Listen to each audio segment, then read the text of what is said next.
This is Artemis Mission Control in the Johnson Space Center in Houston, Texas.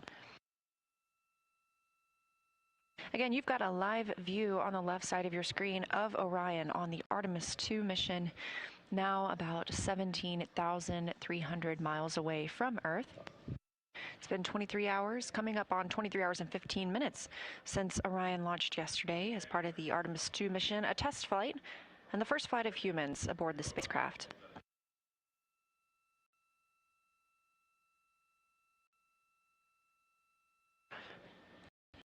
It may seem quiet from Orion, but they are awake and they are very busy. They woke up at about 1:35 p.m. Central Time today, so just over 3 hours ago, and got into their activities for today.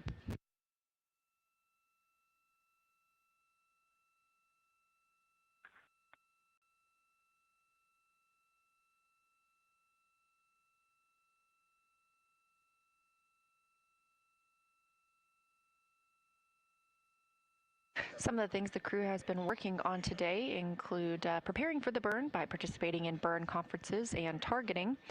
They also set up the Flywheel hardware. This is what they'll use to exercise during the mission.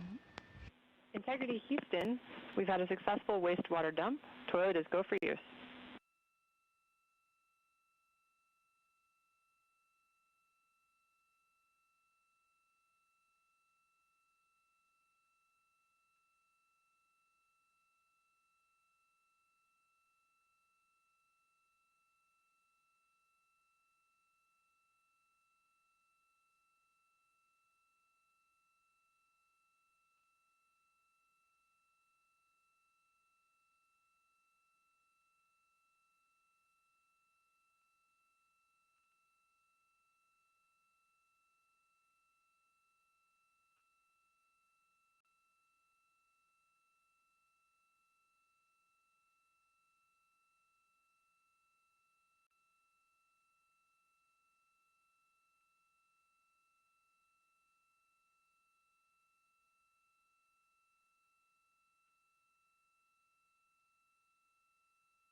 mission integrity on 1 for exercise.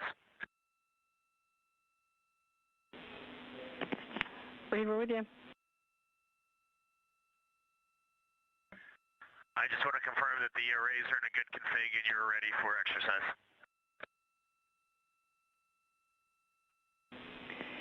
Reed, yes, we are go for exercise. Thanks for checking. Okay, I can't promise this is going to be the full protocol, but I'll at least give it a shot here in the cabin. We have a lot of other work going on, so I may have to defer, but let's give it a try. Here we go. Understood. We're interested in how it goes.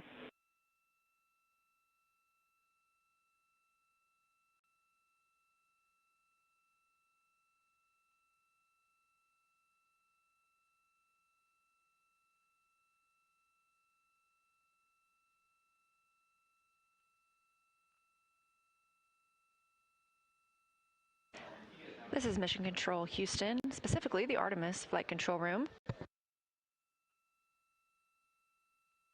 That was NASA astronaut and Artemis 2 Commander Reed Wiseman calling down from Orion to the teams here in Mission Control, reporting that he is ready to use the Flywheel device for exercise. Of course, as this is a test flight and the first flight of humans aboard Orion, this is the first opportunity that the crew has had to use the Flywheel.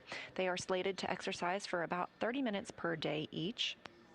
And this Flywheel allows a compact system that the crew can use for both aerobic and strength exercises.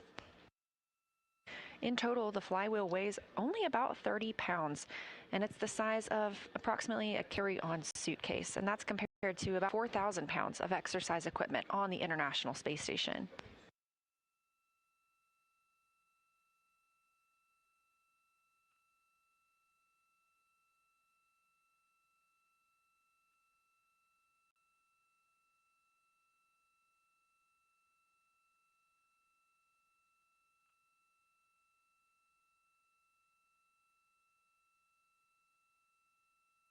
Major milestone on the timeline today for the Artemis 2 crew is the Trans-lunar injection burn that will take us away from high Earth orbit and on to the moon. That Trans-lunar injection burn is slated for 6:49 p.m. Central Time, a 5-minute and 49-second burn on the Orbital Maneuvering Service engine. You've got a great view of that on the left side of your screen. It is the largest thruster in the center of that piece of the European service module.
This is Artemis Mission Control here in Houston, 23 hours and 30 minutes since liftoff of Orion atop the Space Launch System rocket yesterday at Kennedy Space Center in Florida. We're live here at Johnson Space Center in Houston, Texas, continuing to monitor the mission.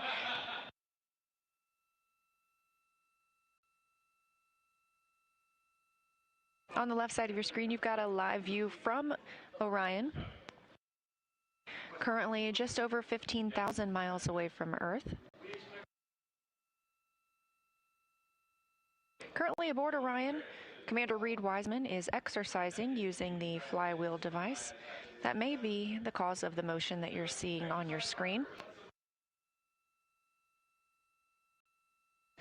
During exercise, solar array wings are parked so that any loads imparted and any movement of the vehicle doesn't damage the solar arrays. And that's where this view is coming from. There are cameras, one each, mounted on the tip of each solar array that allow us to look back at the spacecraft. This is the first time that the crew has exercised aboard Orion, so the team on the ground is eager to hear how it went. Houston integrity question, just curious if you see any vehicle dynamics during exercise.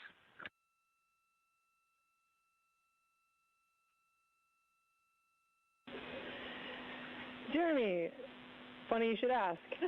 We're watching a small oscillation visible in SAW camera 2, and GNC has informed us that it is registering on our IMU sensors. Nothing of concern, of course.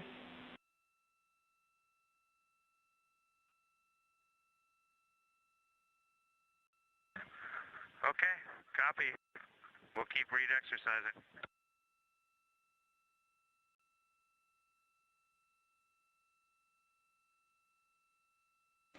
That call from Canadian Space Agency astronaut Jeremy Hansen on his first mission to space, asking the very question we were just discussing on if this motion that you see on the left side of your screen is due to Commander Reed Wiseman exercising on the Flywheel device.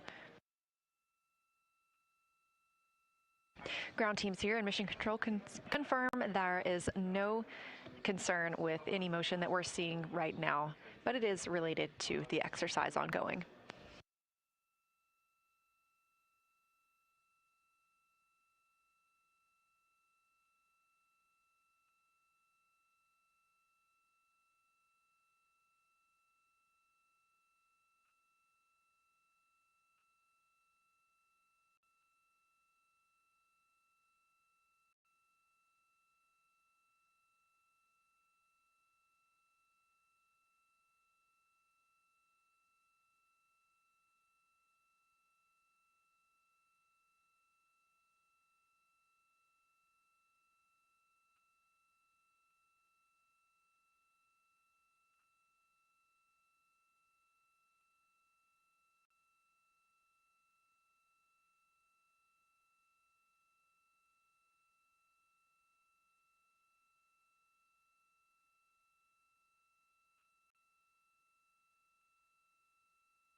Houston integrity for Nat Geo. Go ahead, Jeremy.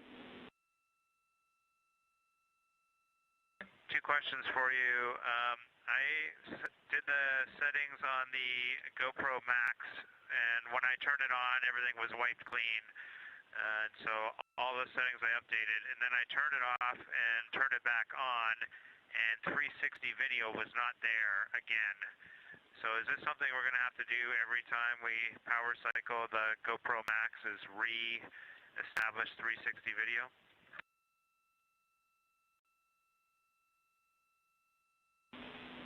Checking.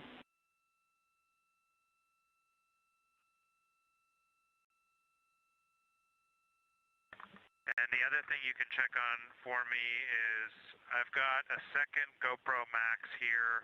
I expect it is a spare. Where do you want it stowed for the mission if we don't need it?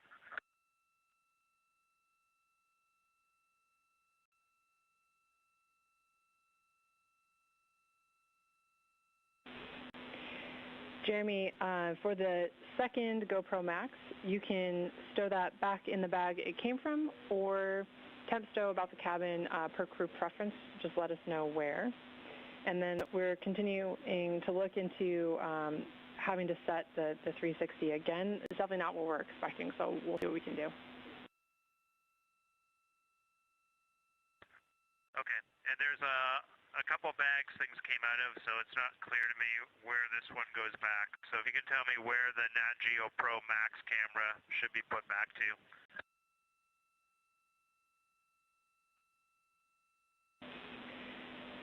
Jeremy, we'll have you stow the spare in bag 1, yellow label.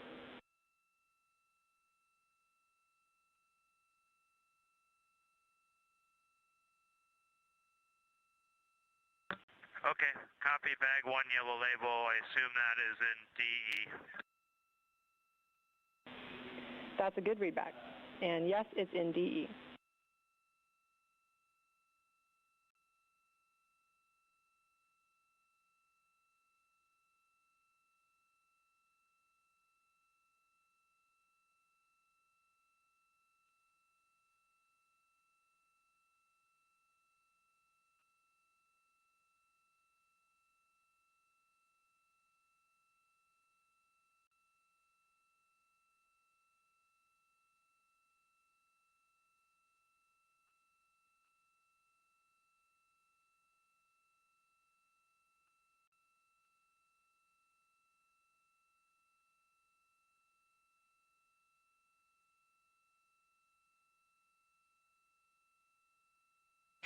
This is Artemis Mission Control, and you've got a live view of the Orion spacecraft from a camera on the tip of one of its solar array wings. You can see some movement from the spacecraft. It was previously discussed with the crew that Reed Wiseman, commander of the Artemis 2 mission, is currently exercising on the Flywheel device. This is the first time that the astronauts have exercised inside Orion, and so we are seeing some movement from his exercise. This is not completely unexpected, and the solar arrays are therefore in a parked position. This helps protect them from any loads that may be imparted while anyone is exercising in the spacecraft.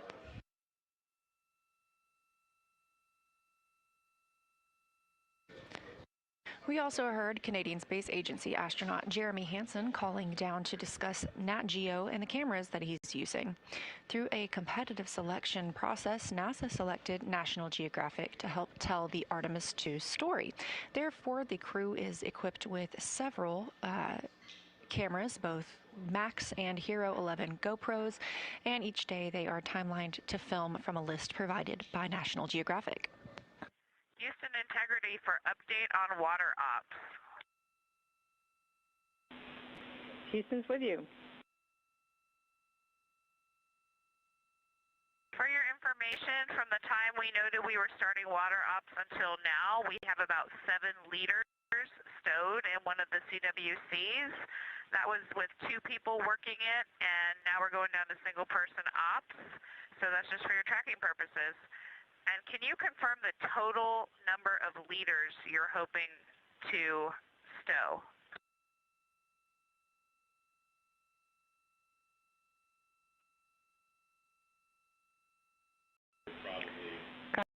Christina, checking.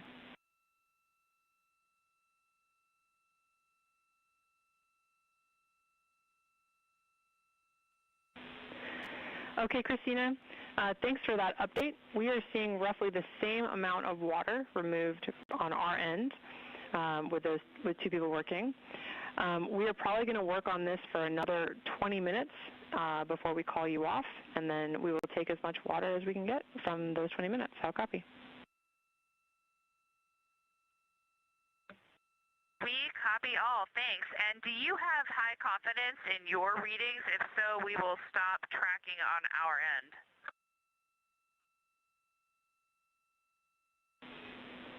Christina, yes, we do, and you're welcome to stop tracking, and we'll monitor on our end.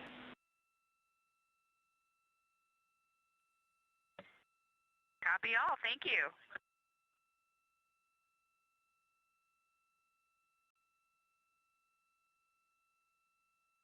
That was NASA astronaut Christina Cook, mission specialist for the Artemis 2 mission, calling down to Capcom Christina Birch here in Artemis Mission Control at Johnson Space Center. She is continuing to work on filling some contingency urinal bags with water from the Orion spacecraft. Yesterday, there was a valve issue observed with the water. It was resolved, and the crew has been able to use water as normally intended.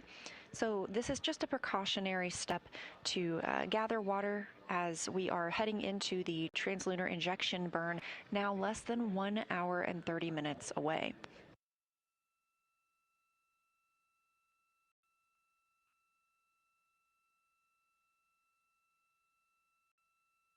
It's been 23 hours and 45 minutes since liftoff. Orion currently 13,500 miles away from Earth.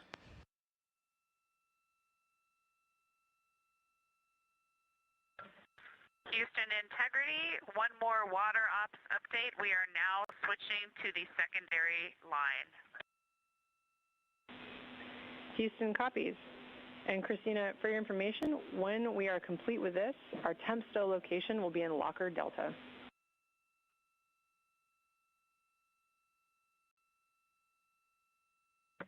Copy.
Integrity Houston for Jeremy, not Geo Setup.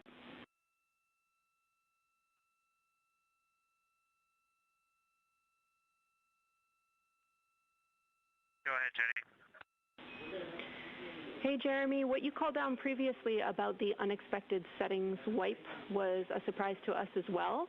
We would like you to reperform step 3, which is to configure the GoPro Max again with the second or the backup camera. We want to try and understand if this issue affects both cameras or just the one. We think it might be a rad hit or something.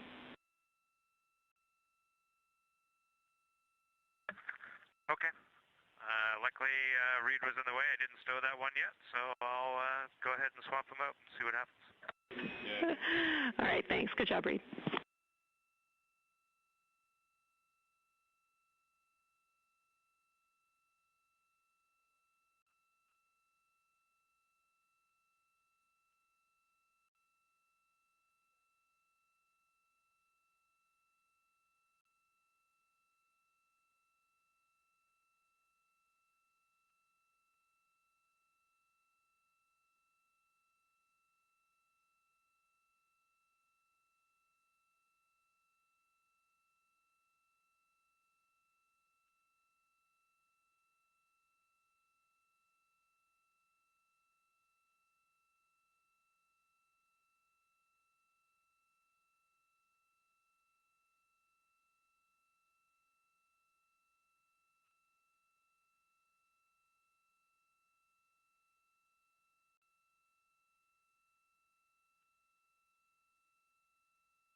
Integrity.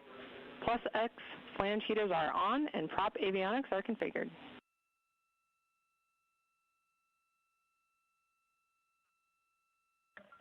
Integrity copies.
Houston, integrity on 1. If you have about 60 seconds for a flywheel big picture, I would like to give it, but it's not critical. I can do it later today. Reed, we're ready for it. We'll take it now. Okay, first things first, huge kudos. It works. The sound suppression is also fantastic. Nobody in the cabin wore earplugs. Nobody had the need to wear them. We were able to communicate at a conversational level. I could hear all radio calls, so that's a huge win. Completed the full 30-minute profile in aerobic. Exact same as the training on the ground. The same forearm muscular tiredness, but a really good cardio workout. Very pleased with that. A couple things that I did note, Eclipse wall can impact, so we're going to have to rework the Eclipse wall a little bit. Additionally, I am building up my own static, little static charge. I can feel myself when I was brushing a piece of the seat aluminum or metal that I would discharge a little bit every now and then. So I am definitely with that strap going in and out, building up a little bit of a static electricity kind of charge. That's something you might want to note. And aside from that, it is a really good piece of gear, and we can actually get a nice workout. I look forward to the next time I get to try a resistance workout. That's all. Reed, thank you. That is a great report. Appreciate it.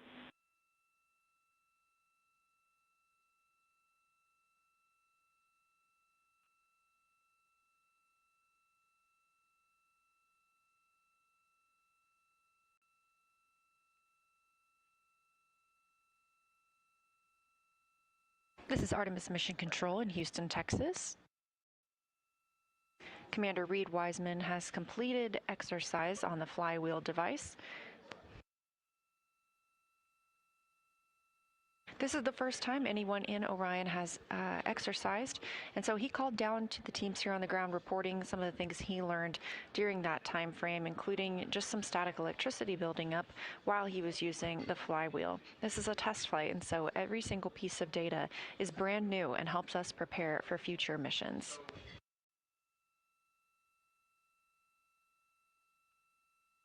We also have our own visual indicator that that exercise is complete. If you take a look at the picture on the left side of your screen, that's a live stream from a camera on the one solar array wing of Orion, looking back at the European Service Module and the OMS engine, the orbital maneuvering system. While Reed Wiseman was exercising, we were actually seeing some movement due to the loads imparted on the spacecraft. Those solar array wings are parked during that time frame to keep them protected and safe from those loads. So during that exercise, we saw some movement. Obviously, that's now completed, so Orion is back in a still configuration.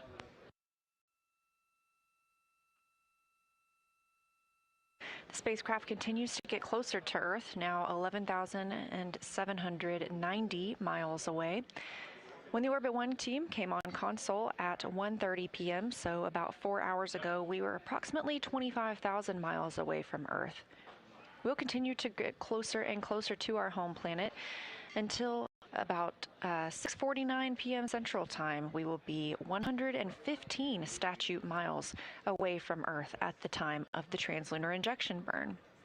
The mission management team here in Houston gave the go for the Trans-lunar injection burn earlier today. That's the burn that will commit us to flying by the moon.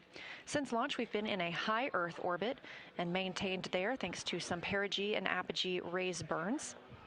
This Trans-lunar injection burn is what commits the crew to the full length of the mission, sending us beyond the moon for the first time in over 50 years and bringing us home for a splashdown in the Pacific Ocean.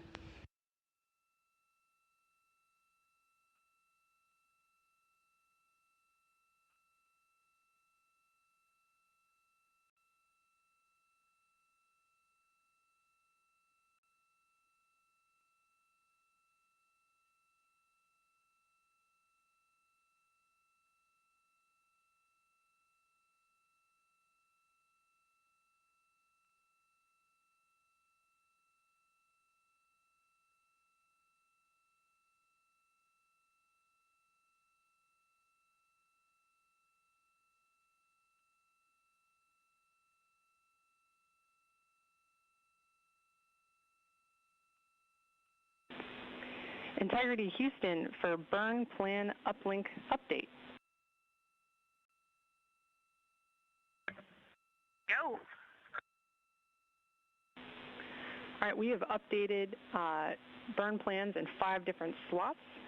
This would include the HEO Rev 2 deorbit burn plan, post-TLI abort plans for both 8-hour and 16 hours post-TLI, and the corresponding RTC last for each of those.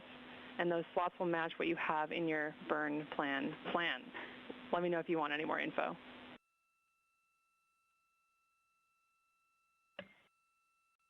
Copy, Chris. Thank you. I see those in burn plan list and understand they'll match what we have in the burn plan. And the words that you said, there are no deltas, right, to our training or any of the things, the materials that we have. Is that correct? That's correct. Awesome. Great to see it starting to populate.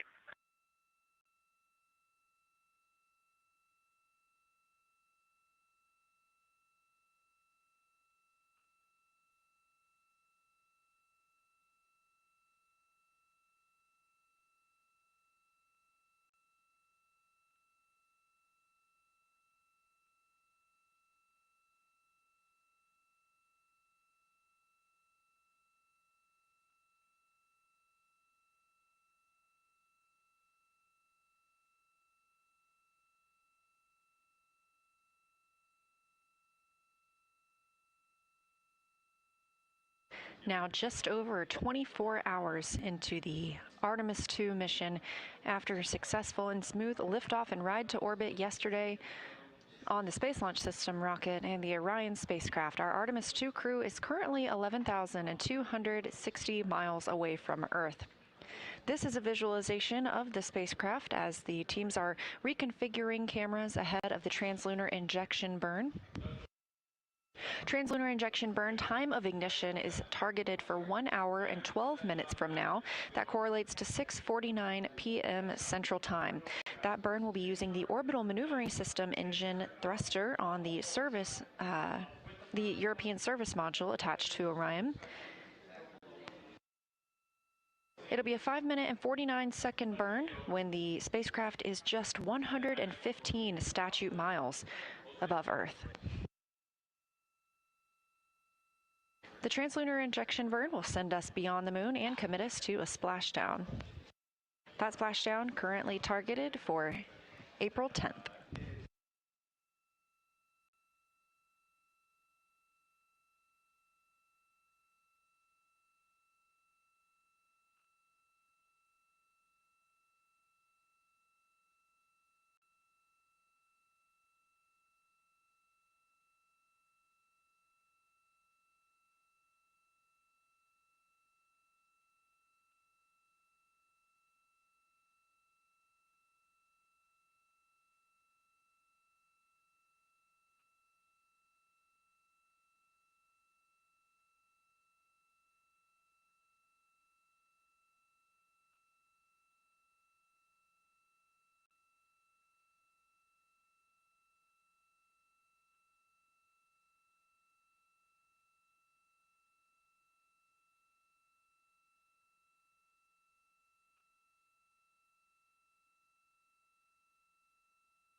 Houston Integrity for Nat Geo.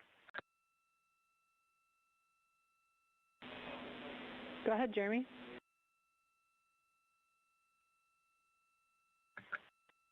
Yeah, I seem to be getting intermittent, but the same signature from the other GoPro Max as well.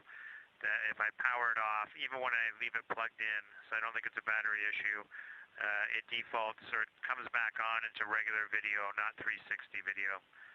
So I think we just need to ensure it's in 360 video every time we power it on.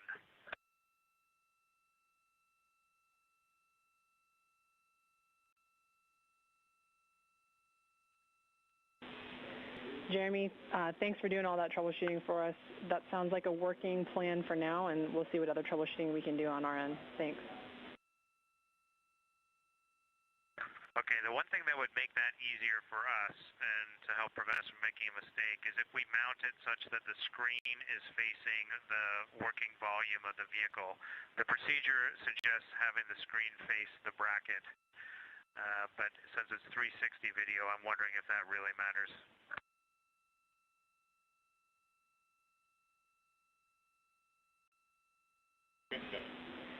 Copy, Jeremy. Yeah, you are welcome to mount the screen facing the volume if that is your preference.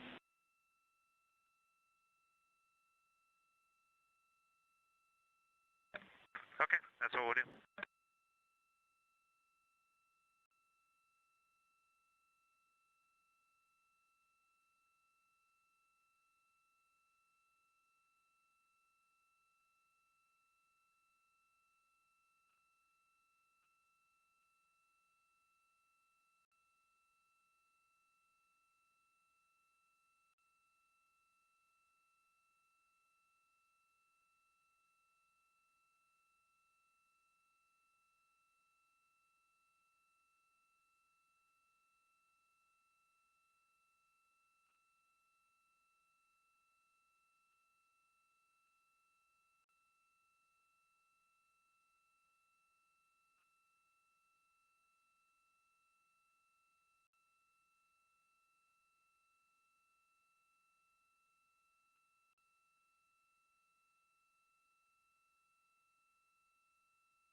This is Artemis Mission Control at Johnson Space Center in Houston, Texas, counting down to 1 hour until trans-lunar injection burn time of ignition.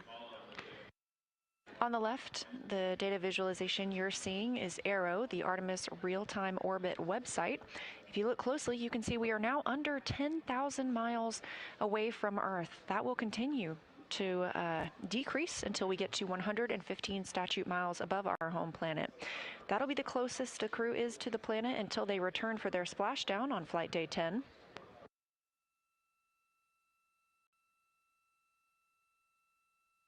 The Trans-lunar injection burn will be a firing of the OMS engine on the European Service Module, OMS standing for Orbital Maneuvering Service Engine. That burn targeted for 6:49 p.m. Central Time and will last 5 minutes and 49 seconds. We're now over 24 hours into the mission elapsed time. To be specific, we are 1 day and 13 minutes since the launch of Orion atop the SLS rocket yesterday in Kennedy Space Center. This is the first flight of crew aboard Orion, and it is a test flight. Since this time of launch, the crew has been in a high Earth orbit. Spending this time in a high Earth orbit has allowed teams to check out all of the systems aboard the spacecraft, being that this is the first time we've flown Orion with crew, allowing us to make the decision on whether or not we are go for translunar injection, which will send us around the moon and commit us to splashdown in the Pacific Ocean. The mission management team here at Johnson Space Center in Houston confirmed this morning that yes, we are go for translunar injection burn. The crew aboard Orion continuing to work in preparation of that burn, and teams here in Mission Control Houston doing the same. On the bottom right of your screen, at the top of the small box, you see Flight Director Jeff Radigan. He is leading the teams here in Mission Control, specifically the Orbit 1 shift. Down towards the bottom of that smaller box are at the Capcom console. Capcom today is NASA astronaut Chris Birch. She is communicating with the crew aboard Orion, serving as the single voice in the room, relaying information and instructions to our astronauts. To her right is Canadian Space Agency astronaut Jenny Gibbons. She is a backup for the Artemis 2 mission and a Capcom herself. Now under 1 hour until the translunar injection burn. Integrity. SM prop helium isolation valves and optocoupler glitch fitter are configured. Happy, and we see the same on the SM prop valves. And timeline/Optimus question for you when convenient. We'll take it, Christina. Go ahead. Thank you. In our PCD Optimus plan options, we now see a Flight Day 2 Final V2. Is that the one that you'd like us to be on? Yes, Christina, that's the one.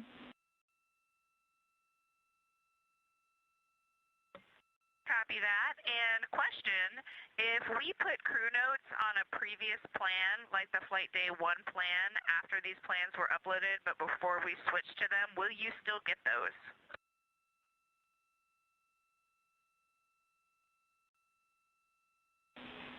Christina, that's a great question. We're going to investigate and get back to you on that. Copy, thanks.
Integrity Houston, 2 minutes to DSN to TDRS West handover.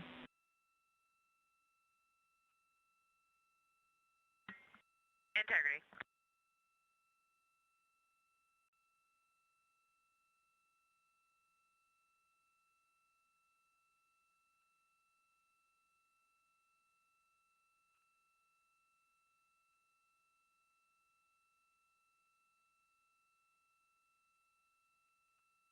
This view on your screen coming from the Orion spacecraft, and that call from the crew, or from the Capcom here, Chris Birch, to the crew aboard Orion, letting them know they are going to be switching over from the Deep Space Network to TDRS, Tracking Data Relay Satellite System. This is the same communication system that we use aboard the International Space Station, and we're able to use this right now because the crew is getting closer to the Earth as we speak. Orion is now about 8,600 miles away from our home planet, and again, that will continue to decrease until the TLI Burn, now 55 minutes away. At the lowest point of their orbit, they will be just 115 miles above Earth when that burn begins.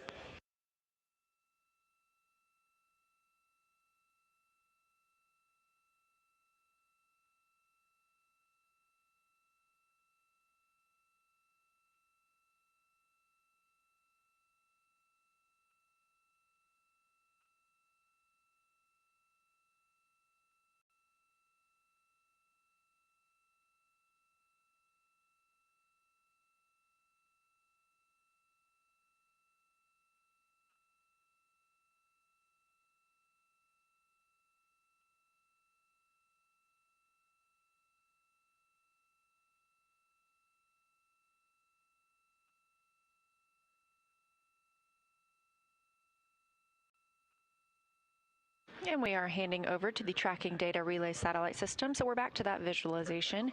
The Artemis Real-Time Orbit website, also known as ARROW. You can access this at any time by visiting nasa.gov, searching for ARROW. This gives you a great time, day or night, to see where Orion is in relation to the Earth and the Moon.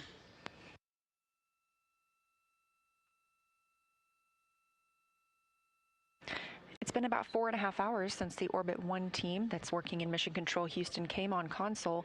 At that time, we were 25,000 miles away from Earth, and you can see how rapidly we continue to grow closer to the planet.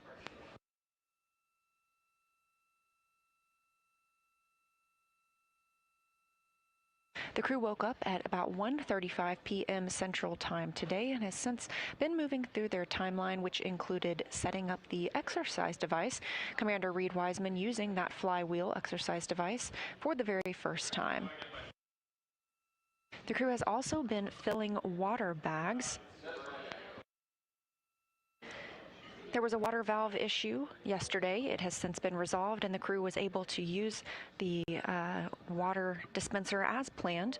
However, this is, again, precautionary ahead of the Trans-lunar injection burn to go ahead and get some water out of those 4 tanks aboard Orion.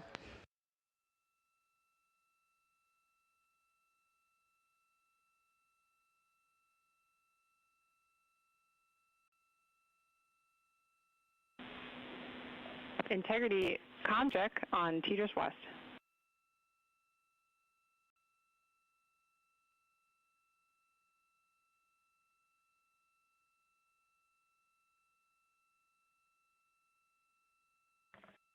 Loud and clear on TDRS. How us?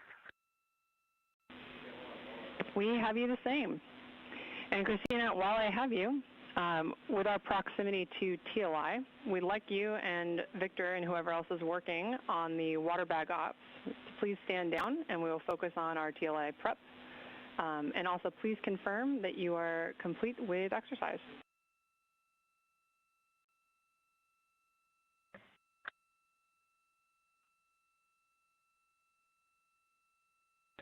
Okay, we copy. Victor did get a tiny bit in, but he is standing down, so we are complete with exercise. We also stood down from water ops. Looking forward to TLI.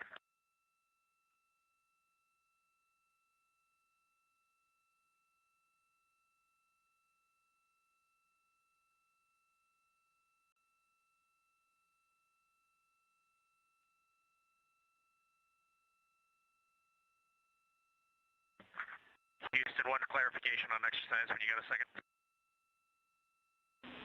Go ahead, Reed. Hey, Victor is deferring his exercise for now, just due to time in the water bag. He was our lead water bag filler, so we will want to get him exercise this afternoon, please. Copy. We will find a time to make that happen.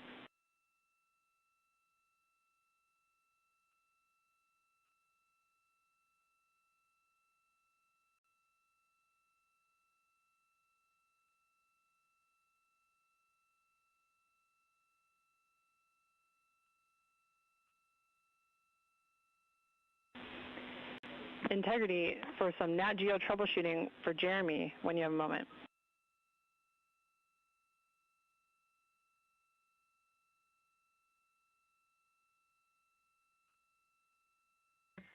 Go ahead. Jeremy, we have one small troubleshooting request from you. We're hoping it will not take very long, and it'll get us some good data to see what's going on. If you could please, on either Max GoPro, turn it on, and in the bottom left corner of the LCD screen, tap the button that appears there, and see if you can cycle it from video to 360.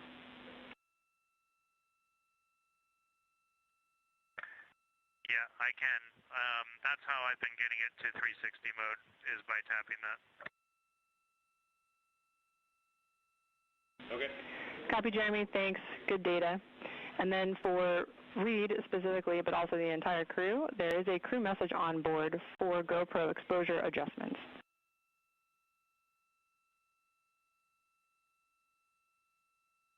Okay, copy. We got a message on board.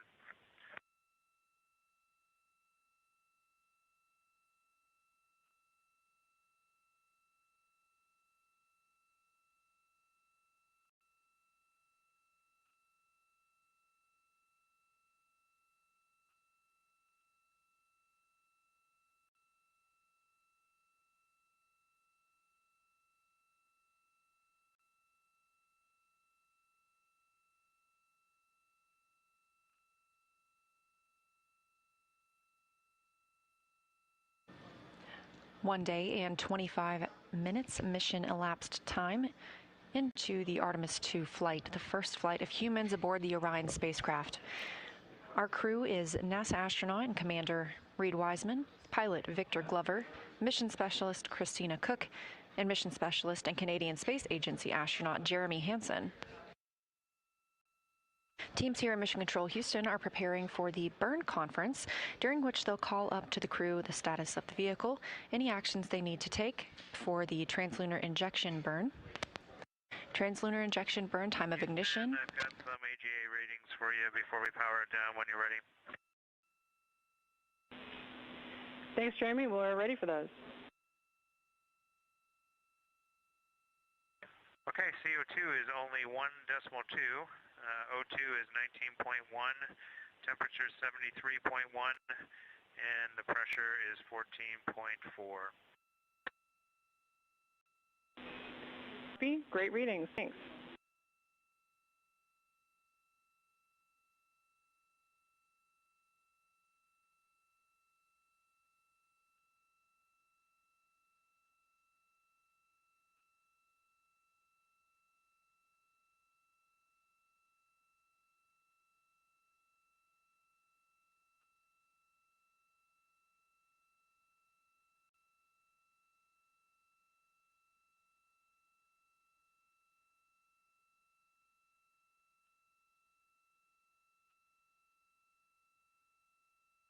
And Houston, just for timeline to sync you up, we've got most things taken care of other than the stuff we told you we've deferred already.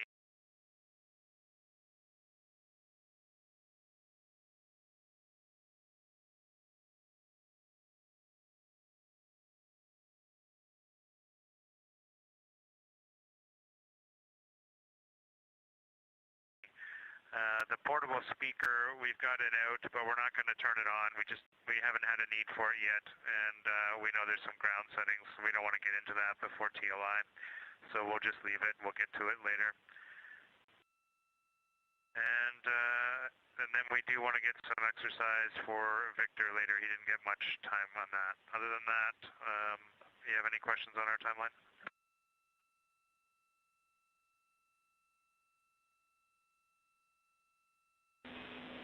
Thanks for the update, Jeremy. Copy the speaker, and yes, understand Victor, an exercise was cut short earlier today, so we'll prioritize getting him some time this afternoon. Thanks. No further questions. Okay, excellent.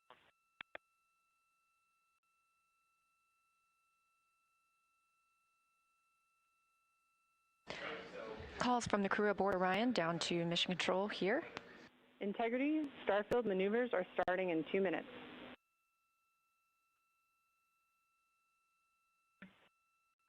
Copies. That's the voice of Canadian Space Agency astronaut Jeremy Hansen. He was previously working with the National Geographic equipment, and on that timeline, troubleshooting some of the camera settings that he was having trouble with. The crew is capturing different facets of their life aboard Orion through that National Geographic timelined activity. Also relaying down the information that pilot Victor Glover didn't really get the opportunity to exercise on the Flywheel device, as was previously timelined for him today. We do know that Commander Reed Wiseman was able to use that device, so teams here on the ground will look at the timeline and make sure Glover gets to exercise this afternoon as well. 45 minutes now from the Trans-lunar injection burn.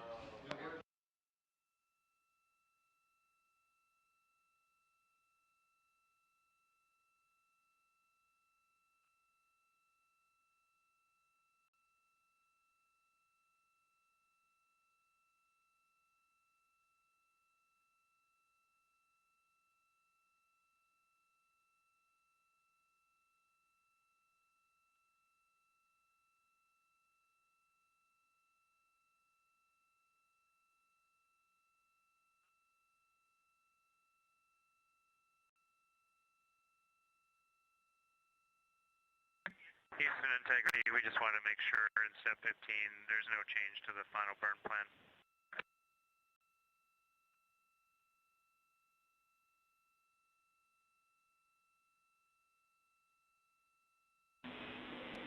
Jeremy, we do have some small changes to the burn plan. It's currently being uplinked and should be complete shortly.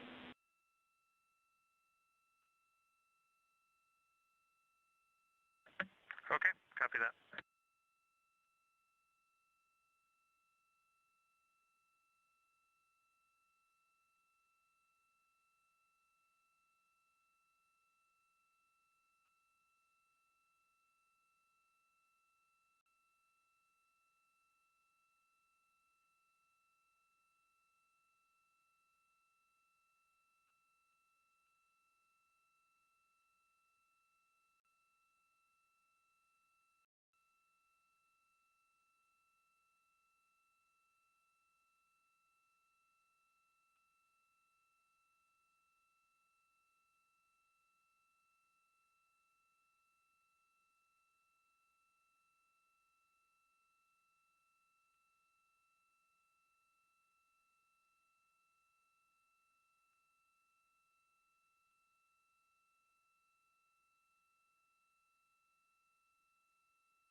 Integrity, Houston is ready for the burn conference when you're ready.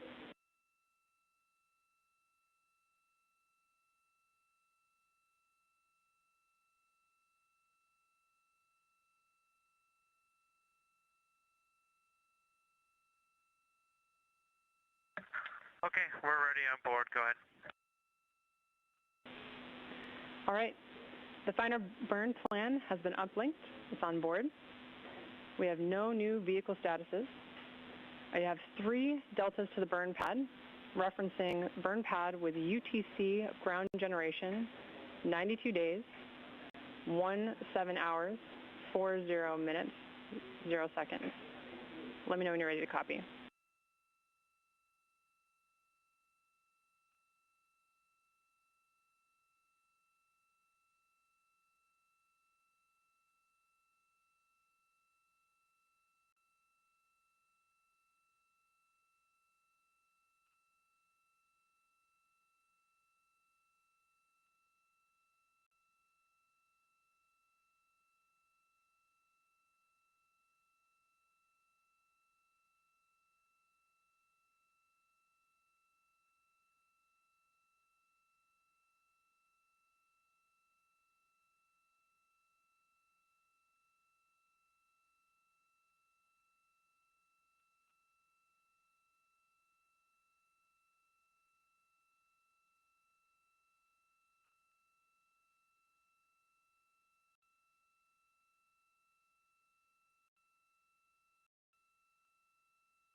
Integrity Houston, did you copy my last?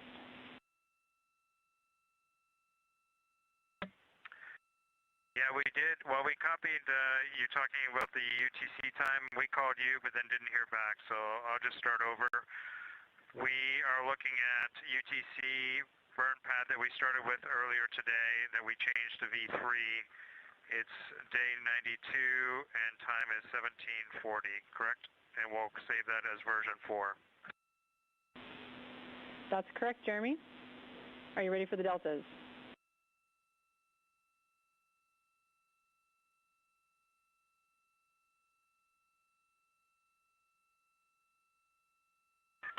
Okay, go ahead, your deltas. All right, all three are in the guidance solution box. Delta V totes, 1276.3 feet per second. TGO, 5 minutes, 50 seconds. Delta V feet per second, Z direction, negative 276.7.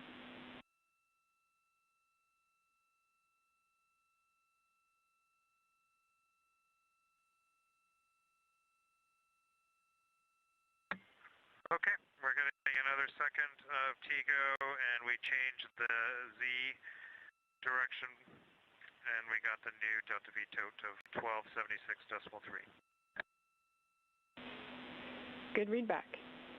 And if you can, we'll take a status of the crew power downs for the pre-TLI timeline block. Okay, power downs are complete, Chris. Copy, power downs complete. Do you have any questions for us?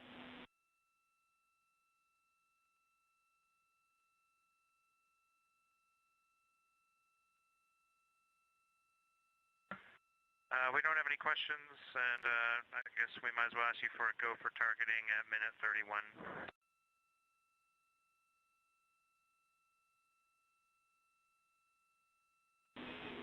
You are go. You can disregard that. We'll just verify and initiate. You are go. That's exactly right, Jeremy. Expecting that to happen automatically.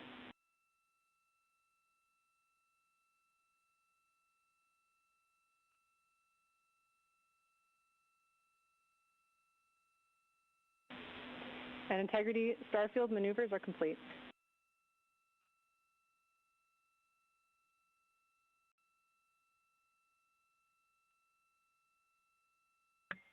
Copy.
Now under 35 minutes until the trans-lunar injection burn time of ignition. Again, we're expecting a 5-minute, 49-second burn on the OMS engine. This stands for Orbital Maneuvering System. It's part of the European Service Module on Orion. This is a live view from Orion looking down towards that European Service Module. You can see one of the solar arrays down in the bottom right. Orion continues to grow closer to Earth, now 5,000 miles away from the planet. At the time of ignition for the trans-lunar injection burn, we will be just 115 miles above planet Earth, and approximately 1,000 pounds of fuel will be burned during trans-lunar injection. Prior to heading to the moon, Orion must be at least one fault tolerant in all of its systems. Mission management team earlier today did poll go that we are ready for the trans-lunar injection burn on time tonight. At this point, Orion has been in an elliptical orbit in contrast to the space station's circular orbit and was previously on the Deep Space Network, the first humans to be on that network in over 50 years. They've transitioned back to the tracking and data relay satellite systems that we are used to seeing for our friends aboard the space station. Earlier today, the crew powered on the rotational and translational hand controllers. These were used yesterday in the proximity operations demonstration when pilot Victor Glover manually flew Orion for the first time. Powering these on allows them to serve as a backup in case the burn didn't last as long or put us in the proper phase. The crew would be able to command small burns from the OMS engine on the service module in order to maintain a proper attitude. But all systems are looking good ahead of trans-lunar engine burn, again scheduled for 6:49 p.m. Central Time.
Integrity, TLT, and orb guide converged. We're taking a look, but initial results are looking good. Okay, we're just comparing values right now.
Integrity. Houston has completed the poll for TLI. When the engine ignites, you embark on humanity's lunar homecoming arc and set the course to return Integrity and her crew safely home. Houston is go for TLI.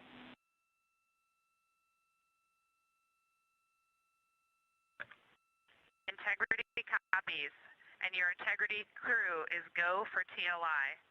With this burn to the moon, we do not leave Earth, we choose it.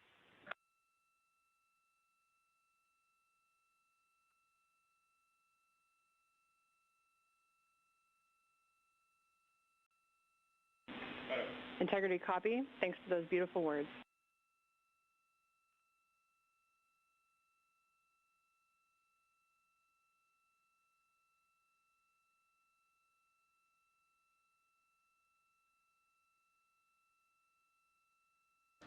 Those thoughtful communications coming from Mission Control Houston and Capcom Chris Birch, NASA astronaut, reporting up to the crew aboard Orion that they are go for translunar injection.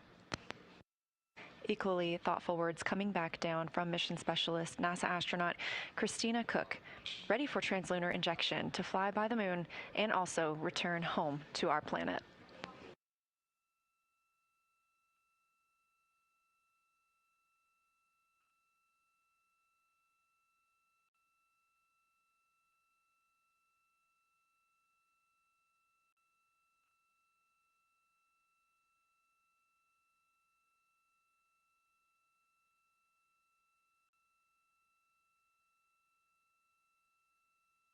We're now 27 minutes until the time of ignition for the translunar injection burn.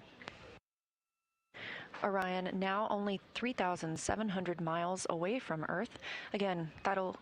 Integrity, we've finished verification of our onboard targets. They look good.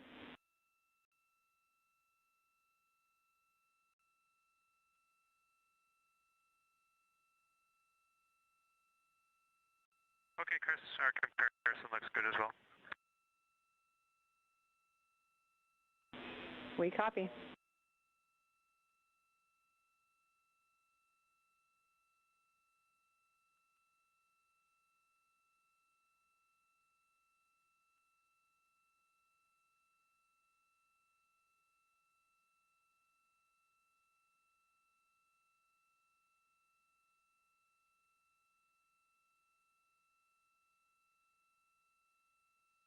One day, 48 minutes since the liftoff of the Artemis 2 mission, our 4 astronauts aboard, Commander Reed Wiseman, pilot Victor Glover, and mission specialists Christina Cook and Jeremy Hansen, all flying aboard Orion, the first flight of humans on this spacecraft.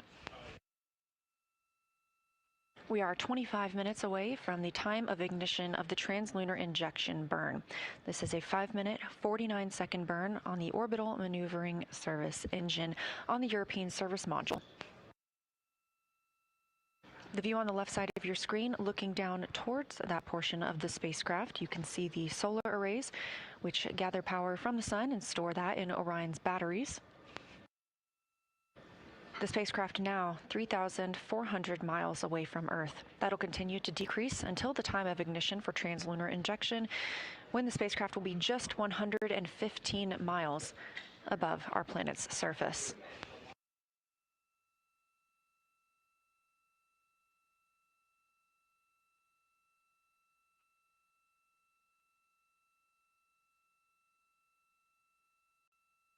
All systems looking good here in Mission Control Houston. Teams have given the final go for Orion. The first of those came this morning from the mission management team here at Johnson Space Center, and the most recent coming from the flight controllers in Artemis Mission Control.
You're looking at a live view inside Artemis Mission Control here at Johnson Space Center in Houston, Texas.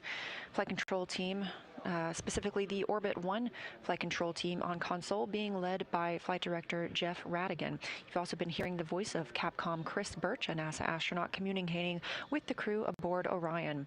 We've also been joined by NASA Administrator Jared Isaacman, sitting in the back of the room, here to monitor the trans-lunar injection burn that will send our crew beyond the moon, the first time humans have done so in over 50 years.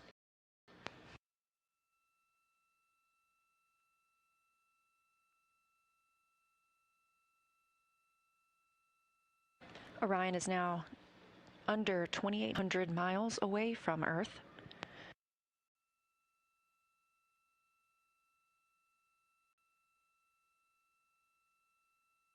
And again, we are 21 minutes away from the time of ignition for the trans-lunar injection burn. Since launch yesterday, that was 1 day and 53 minutes ago, we have been in a high Earth orbit, an elliptical orbit around our home planet. This trans-lunar injection burn is the commitment to flying by the moon and splashing down in the Pacific Ocean on flight day 10.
Integrity, tank pressures are good for the burn.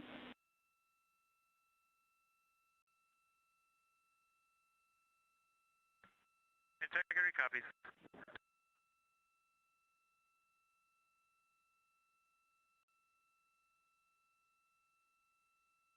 Under 20 minutes now from the time of ignition for the trans-lunar injection burn. Teams on the ground reporting good configuration of the Orion spacecraft.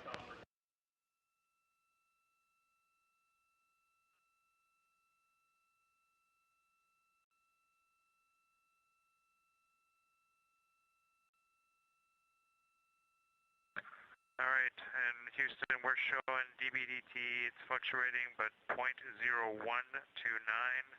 and as it's still going positive up to 0.005.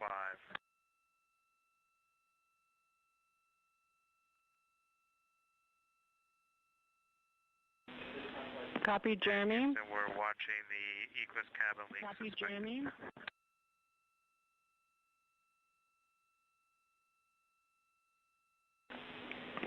Jeremy, we see DPDT stable. We want you to continue to monitor.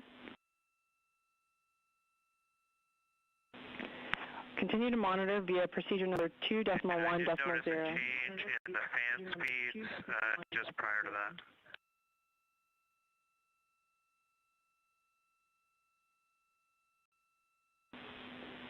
Copy, Jeremy, and that tracks with our actions here on the ground. We were just changing the ARS state.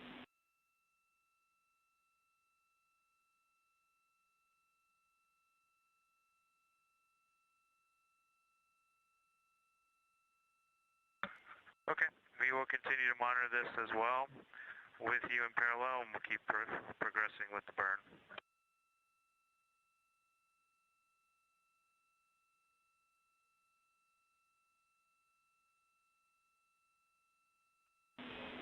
That's a good read back, Jeremy. We're following along with you.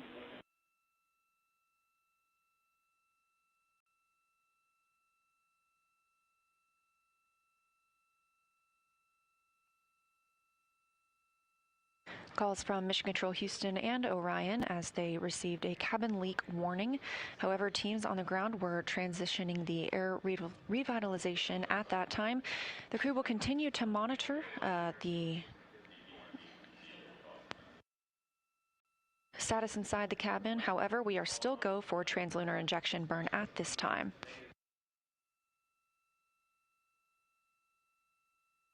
The solar array wings are in motion ahead of this burn. We position the solar array wings so that there are no loads imparted on them during the burn, keeping them safe from damage.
Integrity, we see a stable cabin pressure. We believe that this is associated with commanding we were doing for ARS, and we will be doing some suspected leak cleanup actions after TLI. For now, we are continuing to press for TLI. Okay. Crew's feeling good about where we're at right now. That is all tracking, and we are go to continue. Houston copies. Thanks, Jeremy.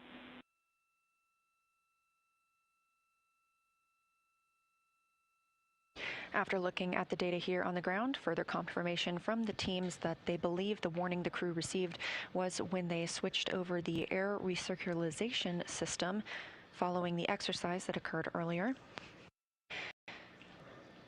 The cabin temperature and pressure have been reported as stable, and so the crew remains go for trans-lunar injection burn.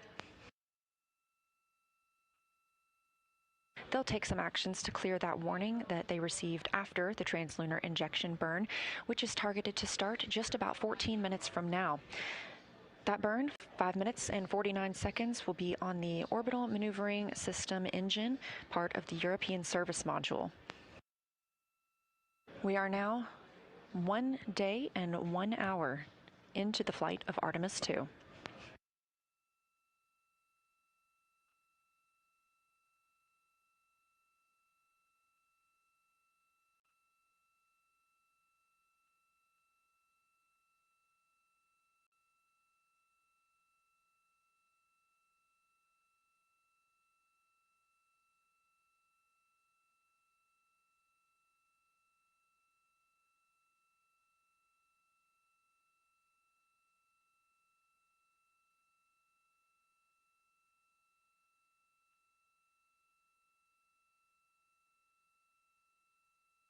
"13 minutes from the time of ignition, Orion just about 1,300 miles away from the Earth's surface." Integrity, maneuver to burn attitude starting in 2 minutes.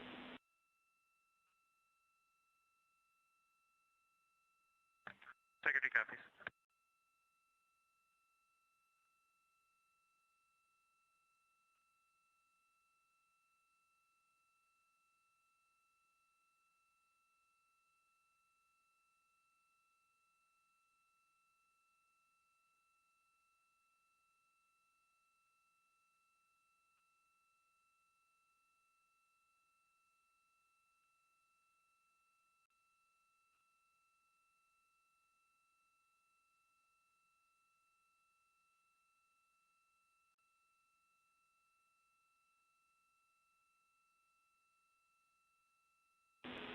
Integrity, saws are configured for the burn.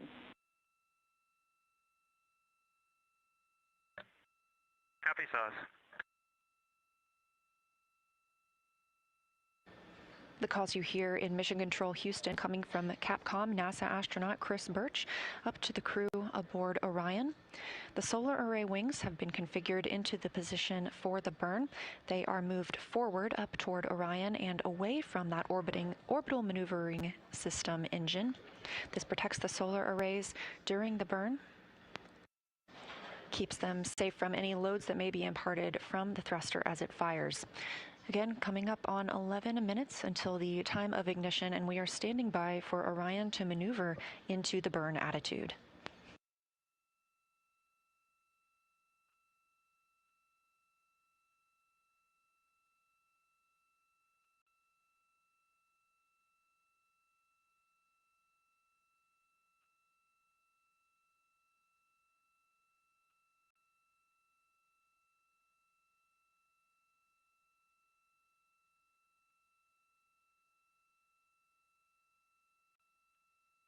Orion now just 1,000 miles above Earth.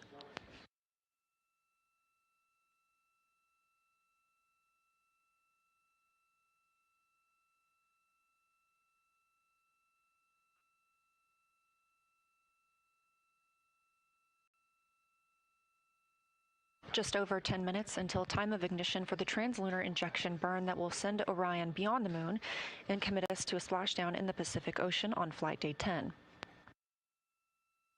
Approaching 900 miles above Earth's surface, and at time of ignition, Orion will be just 115 miles above Earth, approximately 250,000 miles away from our lunar neighbor.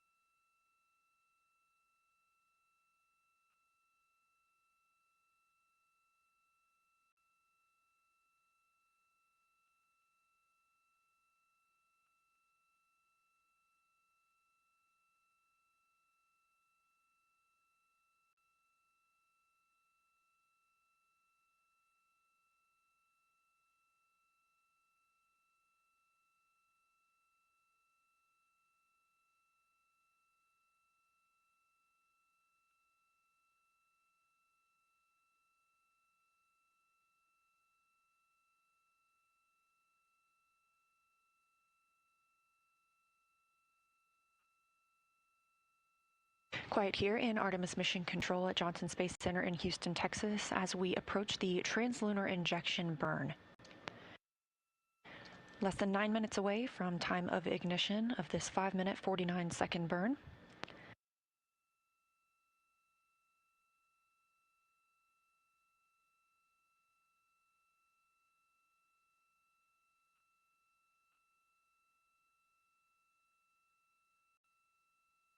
Again, the crew received the go for this configuration this morning to proceed with trans-lunar injection from the mission management team here at Johnson Space Center.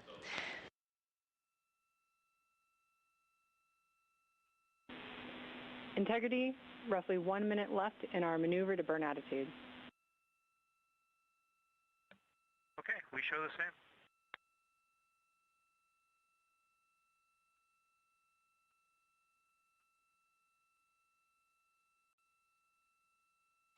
Orion now 650 miles away from Earth and continuing to be maneuvered to its burn attitude, or its proper positioning for that trans-lunar injection burn.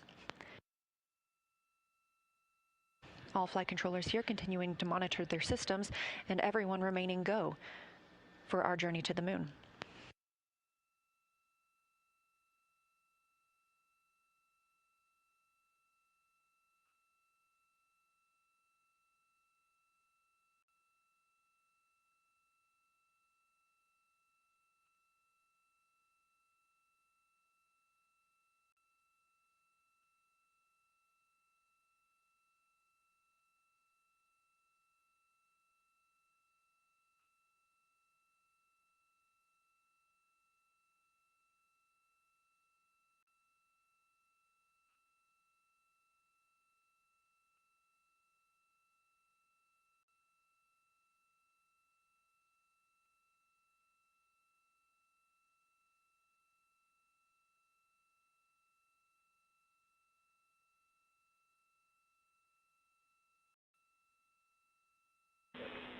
Integrity, Orion is in burn attitude.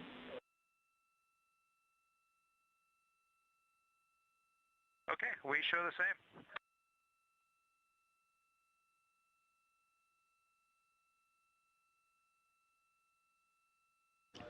Capcom Chris Birch confirming to the crew that Orion is in the proper attitude, the proper positioning for the trans-lunar injection burn, now less than 6 minutes and 20 seconds away. Orion is less than 500 miles from our Earth. Again, we will watch that tick down to 115 miles above the Earth's surface.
Coming up on 1 day and 1 hour and 10 minutes since the launch of the Artemis 2 mission from Kennedy Center in Florida. And we've just marked 5 minutes until the time of ignition for the trans-lunar injection burn, which will send us to the moon. Our crew, Commander Reed Wiseman, Pilot Victor Glover, Mission Specialist Christina Cook, and Mission Specialist Jeremy Hansen are all aboard the spacecraft, which is properly configured for the burn. This commits us to leaving Earth orbit and moving beyond the moon. It also is our deorbit burn and commits us to coming home, splashing down in the Pacific Ocean on flight day 10. The spacecraft is in the proper attitude, the proper configuration, with its solar array wings swept up toward the spacecraft, allowing the orbital maneuvering system engine, which will conduct the burn to prevent it from imparting any loads on those solar array wings. This will be a 5-minute and 49-second burn, at which point Orion will be just 115 miles above Earth.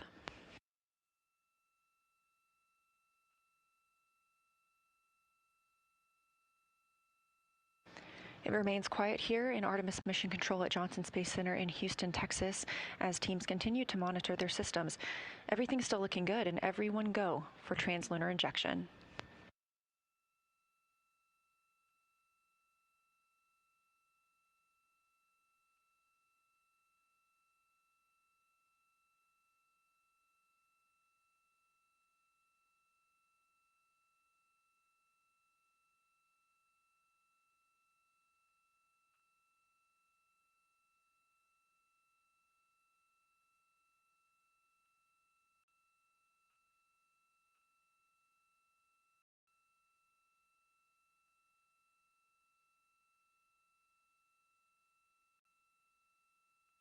Three minutes now until the time of ignition for the trans-lunar injection burn.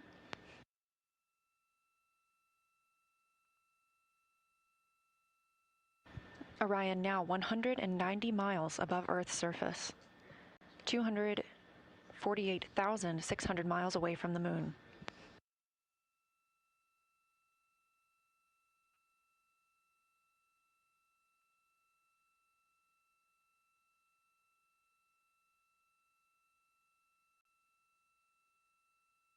Continuing to hear good reports from the flight controllers here, Artemis Mission Control in Houston.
Orion just 130 miles above planet Earth.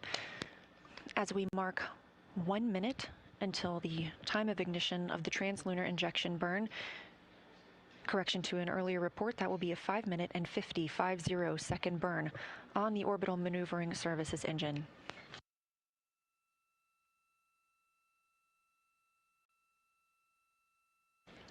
Mission control is go. The crew is go. You're getting a live view from Orion now of Earth.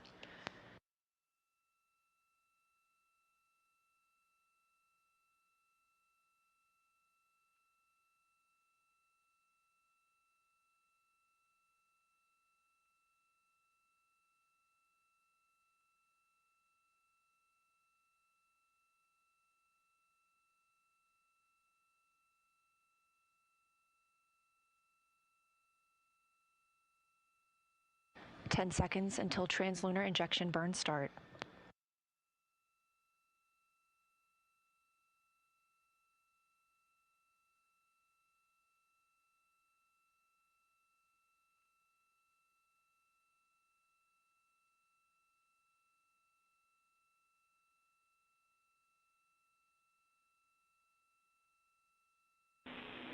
Integrity, good engine, good control. We show the same. Feels great up here. At MET, mission elapsed time of 1 day, 1 hour, and 14 minutes into the Artemis 2 mission. As Orion was flying 115 statute miles above Earth and 247,600 miles away from the moon, we have the start of the trans-lunar injection burn that will send the crew around the moon, the first humans to do so in over 50 years.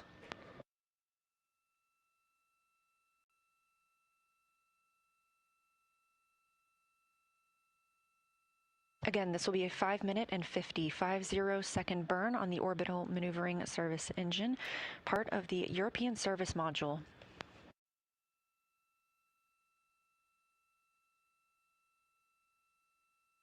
Continuing to hear good calls here from Prop in Artemis Mission Control in Houston, Texas. Integrity, looking good.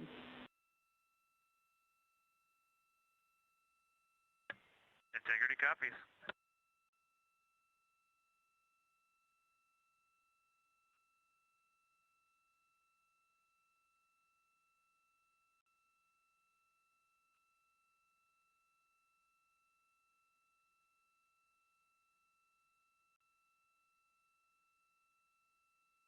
Velocity of the spacecraft ticking up, now over 23,900 miles per hour.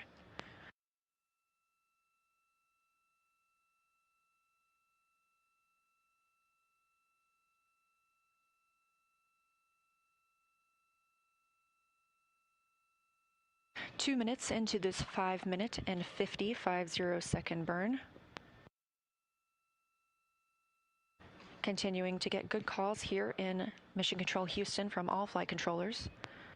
Integrity, we copy the enabled caution, no crew action. Okay, integrity copies.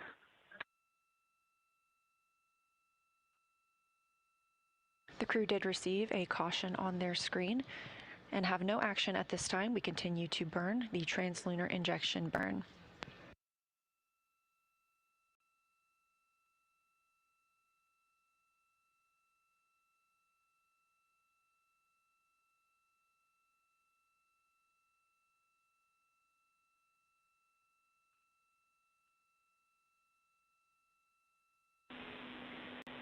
Integrity, similar caution, no crew action. Integrity copies.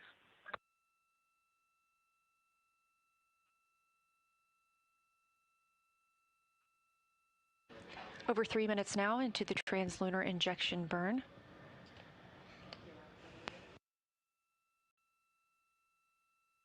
These live views coming from Orion as it looks back on Earth, leaving high Earth orbit and beginning its journey to the moon. We are now 230 miles above Earth, 246,500 miles away from the moon.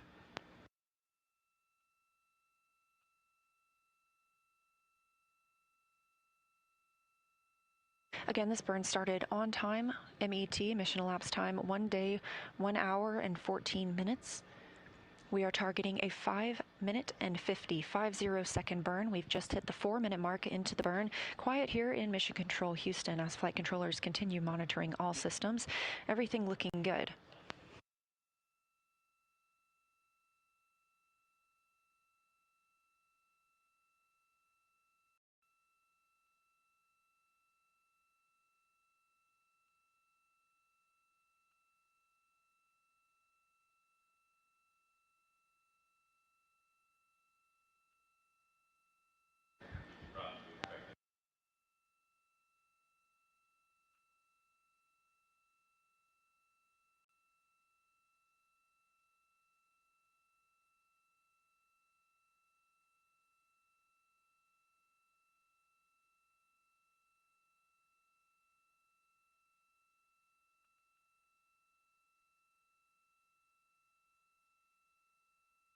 We have 1 minute left in the trans-lunar injection burn.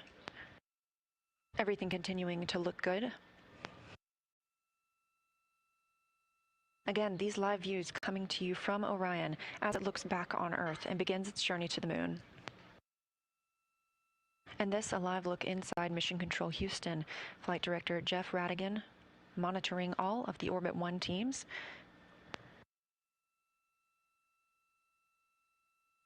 NASA Administrator Jared Isaacman has also joined us in the room to monitor the trans-lunar injection burn. We have less than 20 seconds left of this burn. This is the final major burn for the mission because this also serves as our deorbit burn.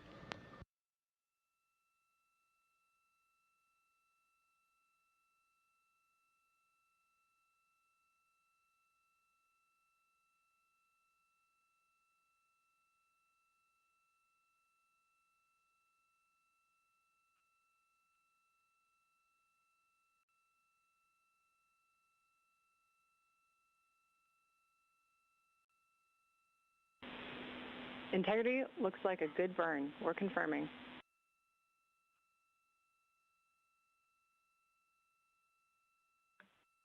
Integrity copies.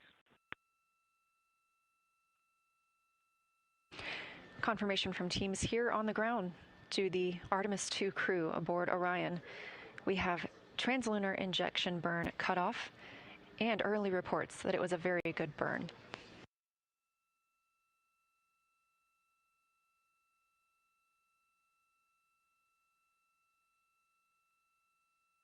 Orion now 520 miles away from Earth. Just 5 minutes ago, we were only 115 miles above Earth's surface. That distance will continue to increase as we are now on a trajectory to fly around the moon for the first time in over 50 years.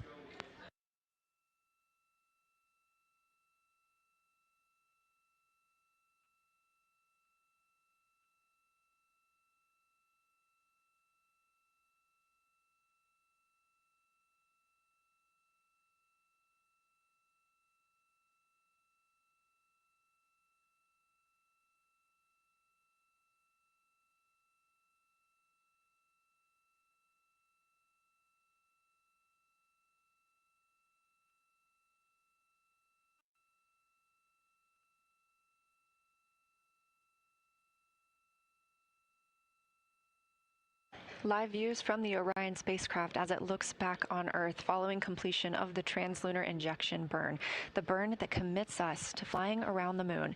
It also commits us to a return to our home planet on flight day 10 and a splashdown in the Pacific Ocean. But for now, these views of Earth as Orion starts its journey.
This is Artemis Mission Control. 1 day, 1 hour, and 24 minutes since liftoff of Artemis 2. Just completed the trans-lunar injection burn. Preliminary reports of a good burn. Again, this commits us to flying by the moon and coming back home on flight day 10. We're approaching 1,000 miles away from Earth. Just 10 minutes ago, we were 115 miles above Earth's surface.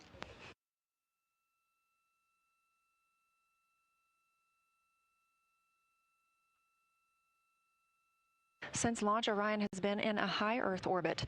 This allowed the teams to check all systems aboard the spacecraft and gain that confidence that for this first flight of humans aboard Orion, we were go for trans-lunar injection and a flight to the moon. That go that came this morning from the mission management team and later this afternoon from the flight control team in Houston. Crew reported that they were go as well, and now we are going.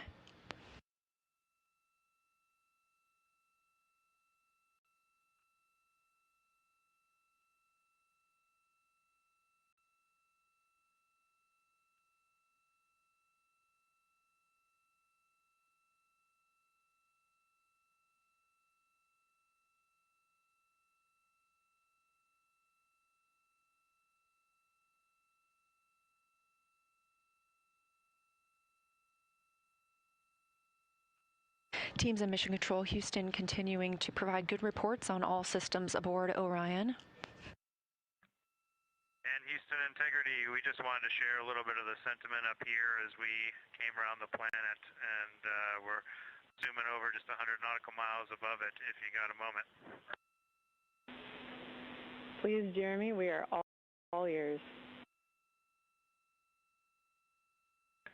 Well, with that successful TLI, the crew's pretty good up here on our way to the moon, and we just wanted to communicate to everyone around the planet who's worked to make Artemis possible that we firmly felt the power of your perseverance during every second of that burn. Humanity has once again shown what we are capable of, and it's your hopes for the future that carry us now on this journey around the moon.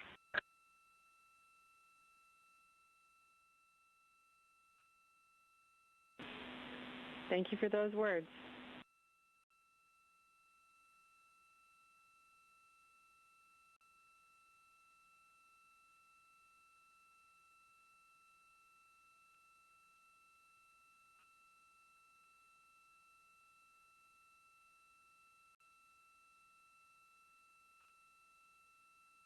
Poignant words coming down from Canadian Space Agency astronaut and mission specialist on Artemis 2, Jeremy Hansen. It's his first time to space, and it's the first flight of a Canadian to the moon.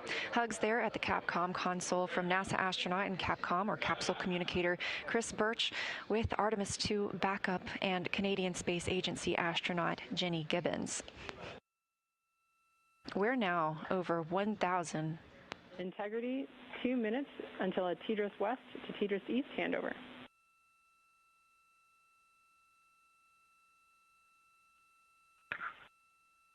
Integrity copies. Now over 1,500 miles away from our planet, that distance continuing to increase.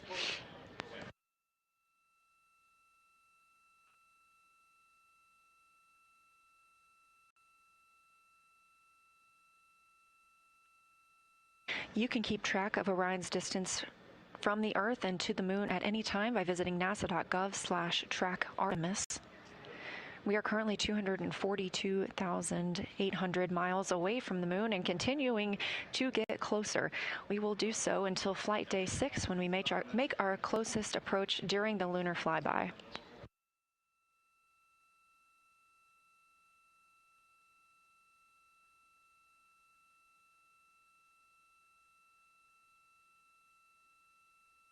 This view coming from Artemis Mission Control in Houston, Texas, where the Orbit 1 flight control team is on console.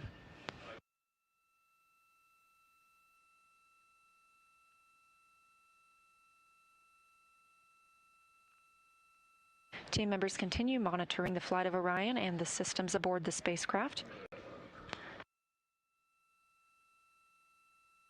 coming up on 1 day, 1 hour, and 30 minutes since the launch of Orion.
Houston, integrity, our HC stow is complete.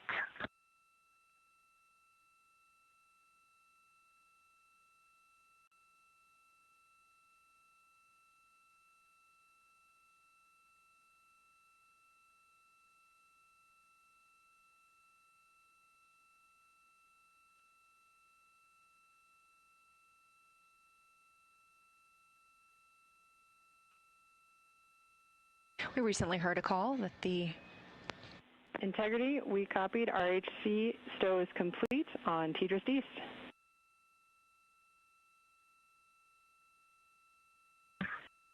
Great, comm check.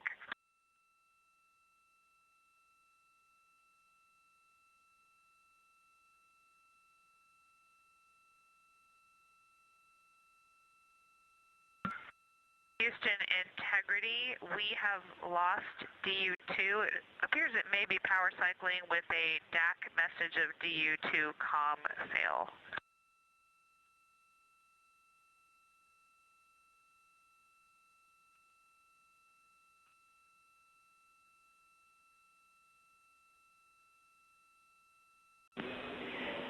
Integrity, we copy. We saw that enunciated caution, toggle in and out of alarm. Your go to try and power it up.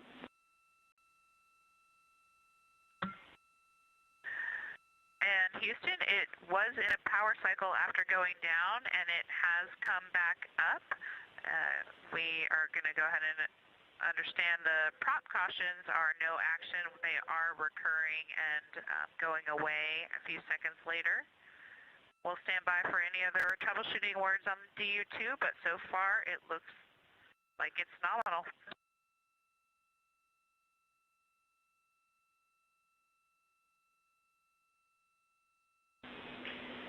Thanks, Christina. Good news on DU2. No further actions for you on DU2 reconfig. We'll do any other backside stuff on the ground, and we are taking a look at that prop caution as well.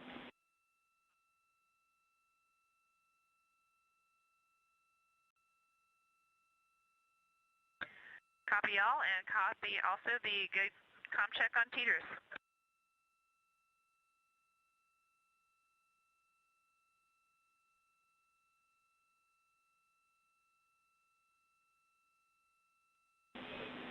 Yes, Christina, good comm check on TDRS East. And to let you know, we are complete with our post-burn reconfig.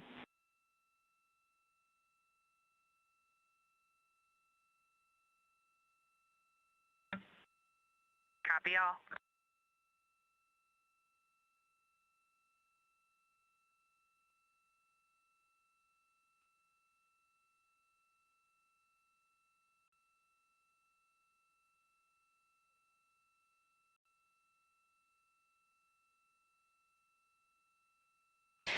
A few different communications with the crew there coming from Capcom Chris Birch. We heard the crew report that they were having an issue with their DU. That's the display unit. There are 3 display units inside Orion. It sounds like one of those is rebooting and powering back up. There were also some propulsion cautions that are being cleared.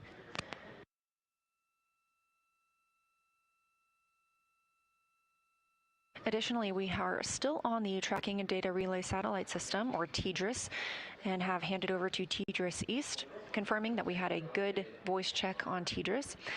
We won't be on TDRS for long. We will be switching back to the Deep Space Network as we continue to increase our distance from Earth, now 2,780 miles away from our home planet.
Over 3,000 miles away from Earth now.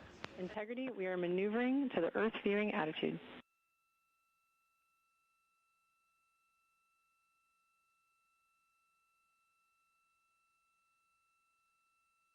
Copy, and thank you. Orion is now being maneuvered into an attitude to allow the crew to be able to see the Earth as they depart it. Again, we are rapidly leaving our home planet and growing closer to the moon, now 240,300 miles away from our lunar neighbor. In about 5 minutes, we will transition from the Tracking Data Relay Satellite System as our primary method to communicate with the crew over to the Deep Space Network. They'll remain on the Deep Space Network all the way around the moon and until they return to Earth.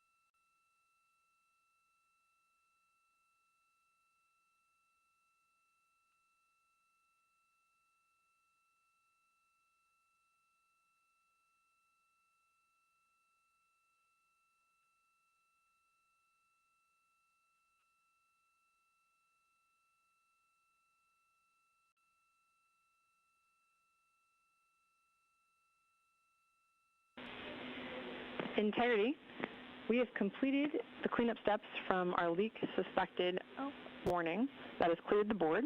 We've reset FITR, and so now we'll be able to detect any changes per our nominal config.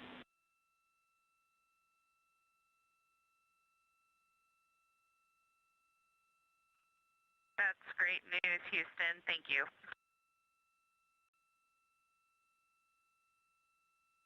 Capcom capsule communicator NASA astronaut Chris Birch calling up to the crew aboard Orion, also known as Integrity. There was a leak warning that popped up just before we got into trans-lunar injection burn. However, it was quickly determined that this was due to the air recirculation system being transitioned into a different state. All teams remained go for trans-lunar injection as we continued to get good readings inside the cabin, and that warning has since been cleared.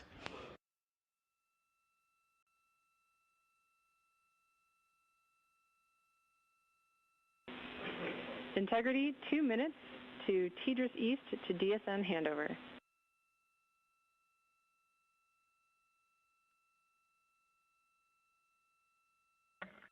See you on the other side.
Standing by for TDRS to Deep Space Network handover.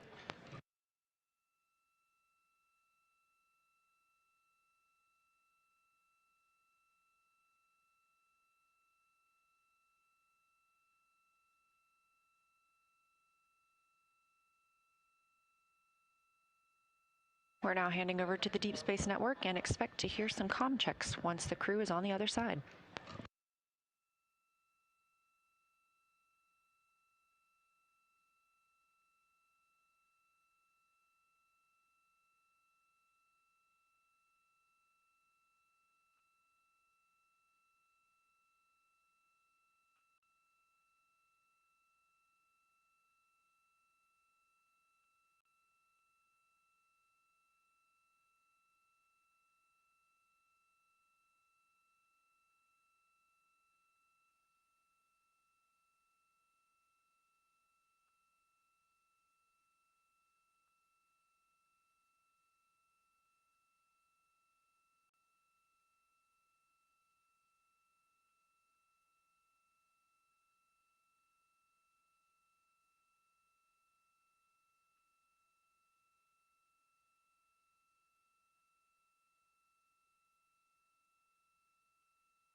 Integrity, Houston, comm check on OE1 on DSN Madrid.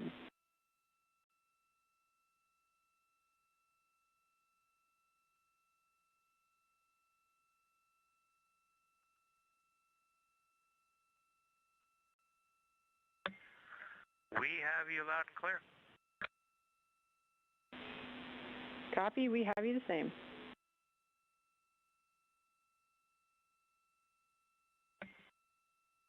And we are getting just a beautiful view of the dark side of the Earth right now, lit by the moon. Phenomenal.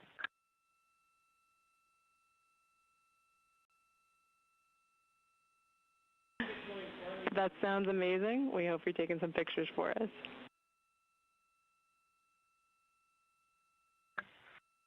Yeah, none of us can get to lunch because we're glued to the window. We're taking pictures.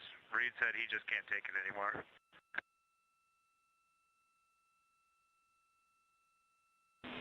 That tracks. Thanks, Integrity.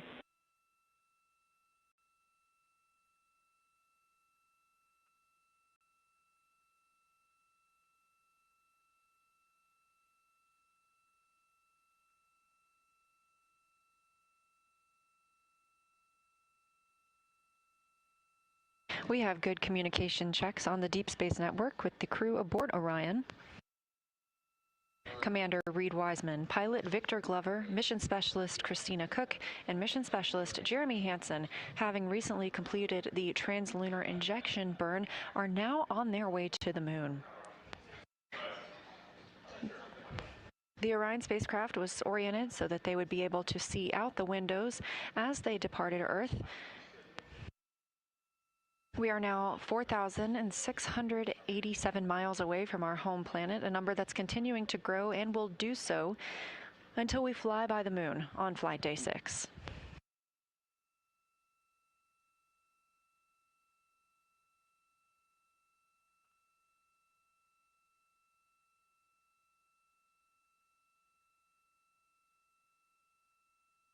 The crew reports beautiful views of Earth as they fly by the dark side, as referred to by Mission Specialist Jeremy Hansen.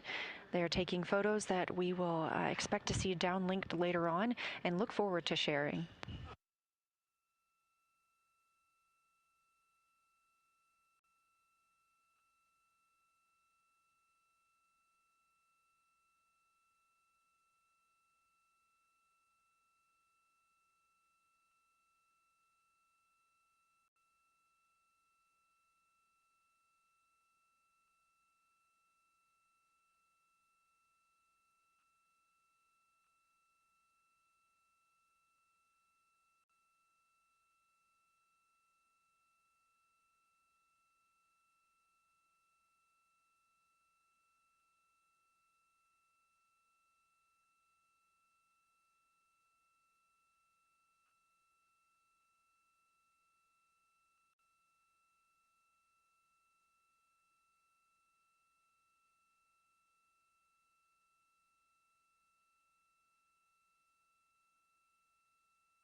30 minutes since the start of the trans-lunar injection burn. Again, that was a 5-minute and 50-second burn using the Orbital Maneuvering Service Engine on the European Service Module.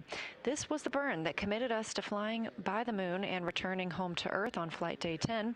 We are now over 5,430 miles away from Earth. At the time of the burn, we were just 115 miles above our home planet.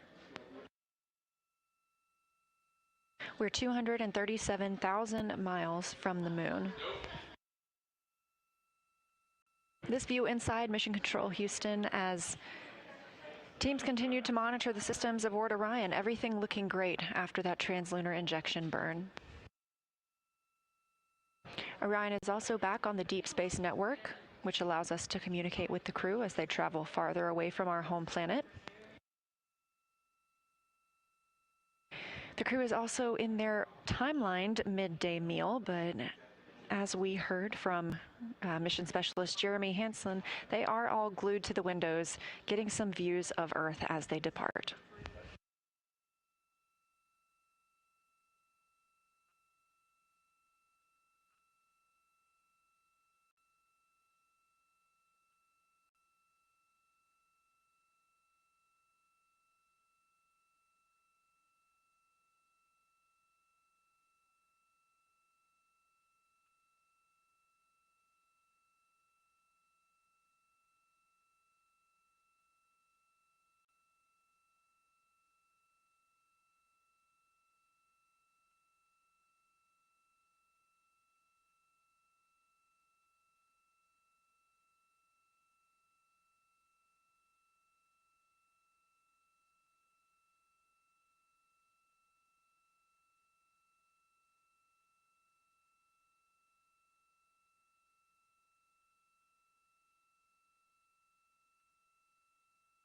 This view of visualization of Orion, you can access this at any time by visiting nasa.gov/track Artemis. This is called ARROW, the Artemis Real-Time Orbit website.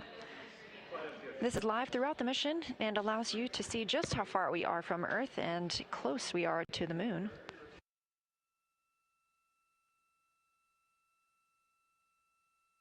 It's now been 1 day, 1 hour and 50 minutes since liftoff of the Artemis 2 mission.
This is Artemis Mission Control here at Johnson Space Center in Houston. We are on our way to the moon after a successful trans-lunar injection burn.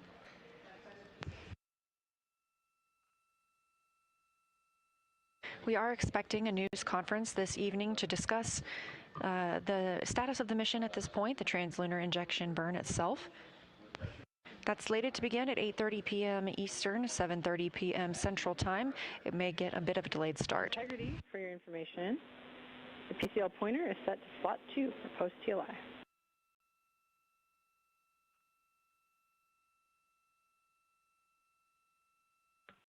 Okay, copy. Slot 2, on our way.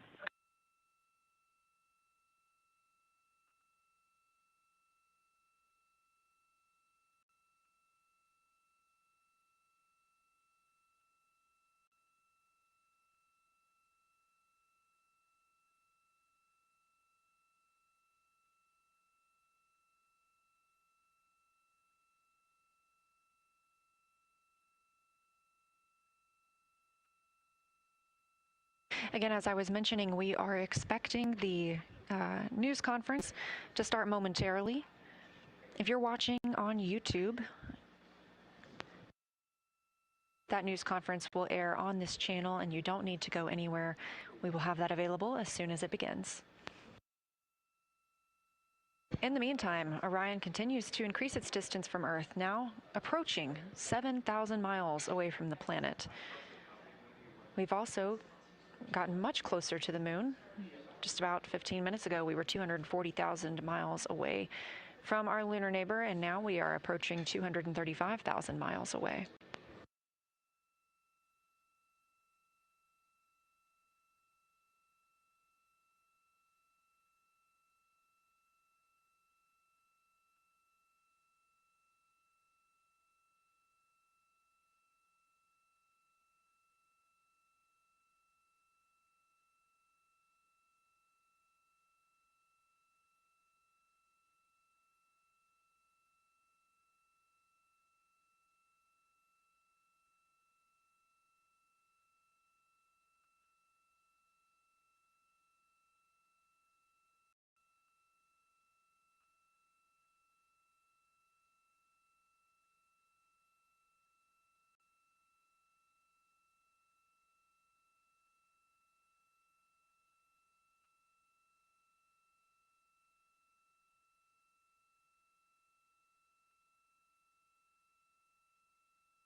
This is Artemis Mission Control. We are standing by for the beginning of today's press conference about the status of the mission and the trans-lunar injection burn.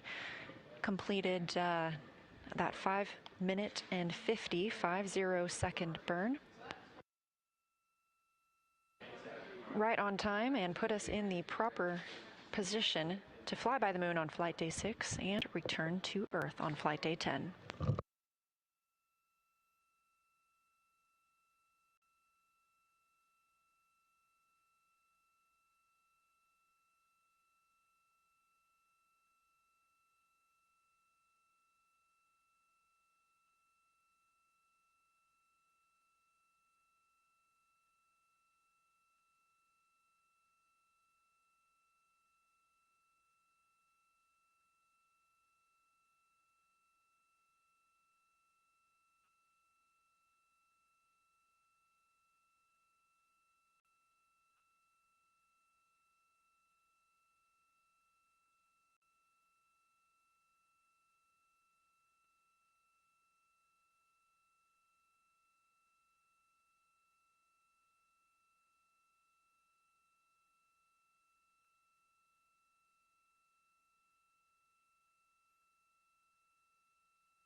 This is Artemis Mission Control at Johnson Space Center in Houston, Texas. Again, we had a successful trans-lunar injection burn that commits us to flying around the moon and coming home.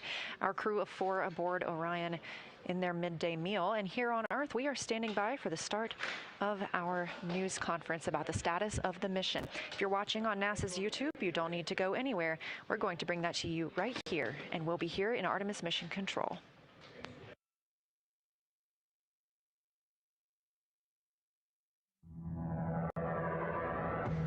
The Artemis 2 mission is a test mission of the Orion space capsule. Artemis 2 will be the first time we put humans on this rocket. We're going back to the moon because it's the next step in our journey to Mars. We were always going to the moon. Pushing ourselves to explore is just core to who we are. That's a part of being a human. And lift off. We shall return.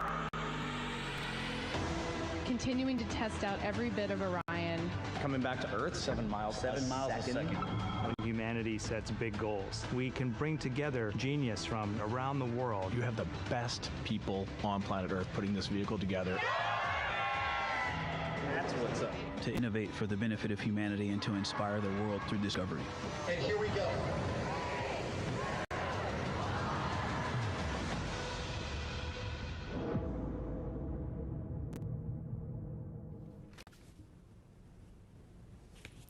Good evening and welcome to NASA's Johnson Space Center in Houston, and welcome to our Artemis 2 status update. I'm Rachel Kraft with NASA Communications, and I'm joined by several NASA managers this evening to talk about our recent trans-lunar injection burn to send 4 astronauts on the Artemis 2 mission to the moon, and about how the test flight is going overall. They are Dr. Lori Glaze, who leads NASA's Artemis program, Judd Freeling, Ascent Flight Director for the mission, and Howard Hugh, Orion Program Manager. We'll have some opening remarks and then take questions both from reporters here in the room and on the phone. And those of you who are joining us by phone can press *1 to get into the question queue. And with that, we'll start with Lori. Great. Thank you, Rachel. So, ladies and gentlemen, I am so excited to be able to tell you that for the first time since 1972, during Apollo 17, human beings have left Earth orbit. With Artemis 2's successful 5-minute and 50-second trans-lunar injection burn this evening, our 4 crew members, NASA astronauts Reed Wiseman, Victor Glover, Christina Cook, and Canadian astronaut Jeremy Hansen, are now on their trajectory toward the moon. The burn was executed by our flight operations team here in Houston, and it was flawless. The burn was the last major firing of this mission. From this point forward, the laws of orbital mechanics are going to carry our crew to the moon, around the far side, and back to Earth. Our crew is healthy, and our spacecraft is performing really well. After we've had a series of checkouts since launch, and again, everything really performing pretty well. And we are on the path that we designed for this mission. But just a reminder, again, you can hear us keep saying it over and over again, this is still a test flight. We are getting, and we're going to continue to get, lots of new data every day, important information as we continue learning how we're going to operate this Orion spacecraft in the actual space environment. And I'll tell you, we're already learning a lot as we go. We've encountered several things along the way. We're not really tracking anything right now that's of concern, but anything that we've encountered since we've launched was brought to our mission management team today and discussed, and the satisfactory path forward on every case, and a unanimous decision to proceed forward with the go for the trans-lunar injection burn. So you'll hear a little bit more about some of that here in a minute, all the things that we've been doing. As a reminder, we got 8 days of work ahead, and we intend to learn as much as we can, everything that we can that this vehicle can teach us. And with that, let's see, before I do that, we had a couple images we wanted to share. Let's see if we can pull some of those up. I wanted to share one of my favorite images. This one I saw last night. Actually, I was getting onto the plane to fly here from Florida. This one popped up, and I just absolutely love this one. Looking out the window, you can see the solar array wing there and the OMS engine from the Orion spacecraft, and then you can see Earth's crescent in the back. I just thought it was absolutely gorgeous with our crew members being able to see out the window there and get that photo. It's just absolutely beautiful. And then the second image I wanted to show you, you'll hear a lot more from Howard about the proximity operations demonstration that was conducted yesterday evening. And let's see, is that one going to come up? It's coming back. It's coming back. There it is. And in this image, you can see Victor Glover on the left there. He was using the manual controls to maneuver the spacecraft. And then Reed Wiseman on the right there was calling out the commands. So it was really, I hope some of you got a chance to watch that. I was riveted. It was absolutely spectacular to hear Victor's narration of the whole activity. So super cool. So with all of that, I am going to hand it over to Judd, and he can talk us through some of the technical details about the flight so far. All right. Thanks, Lori. It's been a great couple of days to be in the space business. Yesterday, SLS put us right on the during ascent. We started with some checkouts by the crew from both the water dispenser and the toilet. Those were successful. And ICPS then burned us with our perigee raise maneuver, got us in a stable orbit. We did have a brief comm outage that was due to a ground issue that we have now rectified, and we understand that's not going to be a problem henceforth. And then, let's see, the ICPS then gave us a great amount of energy, put us in high Earth orbit with the apogee raise burn, again, right down the money. So really happy with that burn. After that, as Lori mentioned, Victor did the ProxOps demonstration, gave us a lot of great feedback on how the vehicle responds in preparation for future rendezvous operations. So very valuable data. We also checked out all of the carbon dioxide scrubbers, all 3 beds successfully checked out, and CO2 is doing great in the vehicle. We did, once we were done with the ProxOps demonstration, the ICPS on its own did the automatic deploy of the 4 CubeSats, and then also ICPS did its disposal burn, and so that all went well. In the middle of the crew sleep, we also had them wake up and do the perigee raise burn, and that was 100% successful. Got us again back into a stable orbit, raised our perigee to about 100 nautical miles. So we're happy with that performance as well. This morning, the crew woke up. They had a conference with the flight control team and our lead flight director, Jeff Radigan. Went over some details of anything that they had, changes to the timeline, which were minimal. They did an exercise test of the Flywheel. That was successful. Reed reported that it was exactly like training. His arms are really tired, and he got a great cardio workout. So we took some samples of what the carbon dioxide was while we were doing exercise, and that was all great as well. And of course, just a little under an hour ago, we did the trans-lunar injection, which sets us up for the free return around the moon, and also for splashdown in San Diego.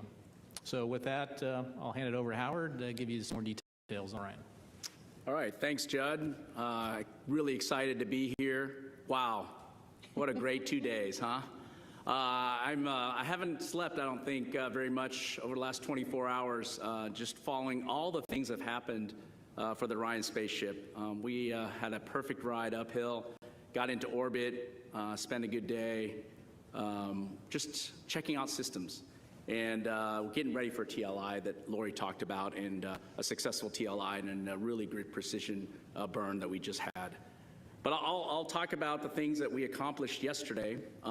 Yesterday, as you know, we did a proximity operations demonstration with the centerline camera and with the spacecraft. I call it test driving the car. It's been an awesome event for all the engineers and the team that's worked on it to hear Victor and Reed talk about our spaceship and the work that we put in to put into this capability for manual flying. I would say that, first of all, we accomplished all the test objectives. that we set out for this proximity operations. We have 2 precision tests, and I'll describe a little bit about what those were. But I'll send with a picture first to show you and describe. This is a very close-in picture, these 3 pictures. On the, I guess, upper left of the picture is our center line docking target right in the middle. It's a standoff cross that you'll see. It's a 2-foot wide target. This is the target that we're going to use for future missions. So this is the exact flight configuration that we use. So it was really important that we got that on the interim cryogenic propulsion stage. So we were able to get that on that stage, and what we do, as I describe it, is as we separate from the ICPS, we do a backflip, 5 degrees per second, and we back away all the way as far in this demonstration was about 400 feet. And that back away scenario, that allows us to have a good standoff understanding. We're pretty far away, not this picture, but I'll talk a little bit about where this is going. Then we start doing what I call course manual piloting. And this allows, and you might have heard this, what Victor was doing was basically moving side to side with the spaceship, up and down, and then doing the rotation pitch, roll, yaw, making sure that the response from the spacecraft and the performance is what he's seen. And the reason it's course is because you're so far away at 400 feet that you want to make sure you have big maneuvers so you can see the target going out of your field of view a little bit, okay? So that's what we did at the initial part, and then we slowly started coming in and approaching the vehicle. And that picture that you see in the upper left side is almost to 33 feet. It's about 40 feet away, I think. And that's where we will do what I call fine manual piloting. So we're just doing a little bit of the same thing, side to side, up and down, doing the pitch, roll, and yaw maneuver and handling. And you heard that if you watched closely, and some great commentary. Especially, it was heartwarming to hear. I know I talked to some of our team members today, you know, to hear that how well their baby worked, you know, operating precisely. That is exactly what we wanted to do, holding the attitude and being able to maneuver very well and described, I think, just very excitedly by Reed and both Reed and Reed and Victor. I think it's really a great a moment for all of us who had been working in this arena to get this demonstration off. And of course, that wasn't the end of it. We did back away to about 65 feet, and we let the ICPS do a maneuver, and then we had another target, what we were calling this 2-dimensional target. So it didn't have a standoff cross like we did on the ICPS nose. What we did was add a good 2-degree target or 2-dimensional target on the spacecraft, on the ICPS, and then we did the same maneuver, but a little different. This maneuver was what we call 6-degree of freedom maneuver, where we were tracking and also maneuvering by rotating as well. So you're translating and rotating at the same time, and that allowed you to have a different characteristic of the vehicle performance in a manual piloting approach. And we were also able to go to this 33-foot range. So really important demonstration of both the fine and coarse handling of the spaceship for future missions as we go forward. And that was something that we wanted to make sure we brought down some risk. And you saw the images of the centerline camera, and performance was outstanding. And of course, the crew was outstanding. They did a terrific job. I actually flew the simulator. I did not qualify for this mission, unfortunately. So I definitely wasn't ready for this kind of mission, but Victor just did terrific and followed everything. And I saw the track today in terms of predictions, and I got to give kudos to him. He followed it right along, and it was a really great opportunity to demonstrate our capability. So that was a really important demonstration and test of our rendezvous and prox ops capabilities that we're going to need for the future. But also in that 24-hour period, we had to obviously demonstrate our readiness for trans-lunar injection. We were able to really track a lot of the subsystems that we've learned from on Artemis 1, but also the most important subsystem when we put humans on board is the life support system. And I'm happy to report that the performance of the CO2 scrubber, the ability to distribute water, control the temperature inside the cabin is exactly as we predicted, and in some cases better. And so that was really great. And of course, across all the other subsystems that we demonstrate in Artemis 1, like power generation, was better than predicted also. Over 13 kilowatts of power generation, and our ability to control, like I said, the inside cabin and control the temperature across all the parts of the spacecraft was right on and nominal. So that was really good to see. And of course, we were ready to execute the TLI burn today, and our guidance navigation control system was ready to go and demonstrated through this burn its ability to handle this type of burn and the precision that's needed to take us to the moon and come back into Earth's atmosphere. So really great overall demonstration of the ProxOps, really great demonstration of the core subsystems that we have on board the spaceship that's required to execute the rest of the days of this Artemis 2 mission. And finally, I would say that we had, I would say, really great opportunity to just understand our overall performance across all these subsystems and making sure that we're ready to commit the crew to a safe journey to the moon and back. And we demonstrated that over the last 24 hours. We were able to, as Lori said, have a mission management team review of that and determined that we would go for TLI. And I'm just really happy that we're headed to the moon. Thank you. All right, it's time now for questions. We'll start here in the room, and then we have several on the phone. A reminder, please raise your hand if you're here. We'll have a mic coming around. And then if you are joining by phone, *1 can get you into the question queue. And we will begin in the room here. Let's come around with the mic here in the front. Tarek, yep. Thank you very much. Tarek Malik with Space.com, and I think it's for Howard. You know, the TLI seemed to go quite well, although I guess there were some reports of a couple of caution alarms that the crew reported, and then the mission control said, you know, it was not to worry about. And I'm just curious what those alarms were, or those caution lights were, and you know, how they were, I guess, set aside so quickly. Thanks. Okay. I'll let Jed maybe give some highlights there. Yeah, so about 15, 20 minutes before TLI, we had a couple of nominal reconfiguration changes of the atmosphere revitalization system, the cabin fans. And when we were moding those to a different mode, the fan speed change caused the cabin sensors to dip below the caution limit for just a bit. And of course, that rang an alarm that was a suspected cabin leak. That was a false indication. And so we quickly knew that there was no leak. We knew that there was just the sensors dipping low pretty quickly. Additionally, there were some RCS, reaction control system, SM manifold messages that we had been seeing previously.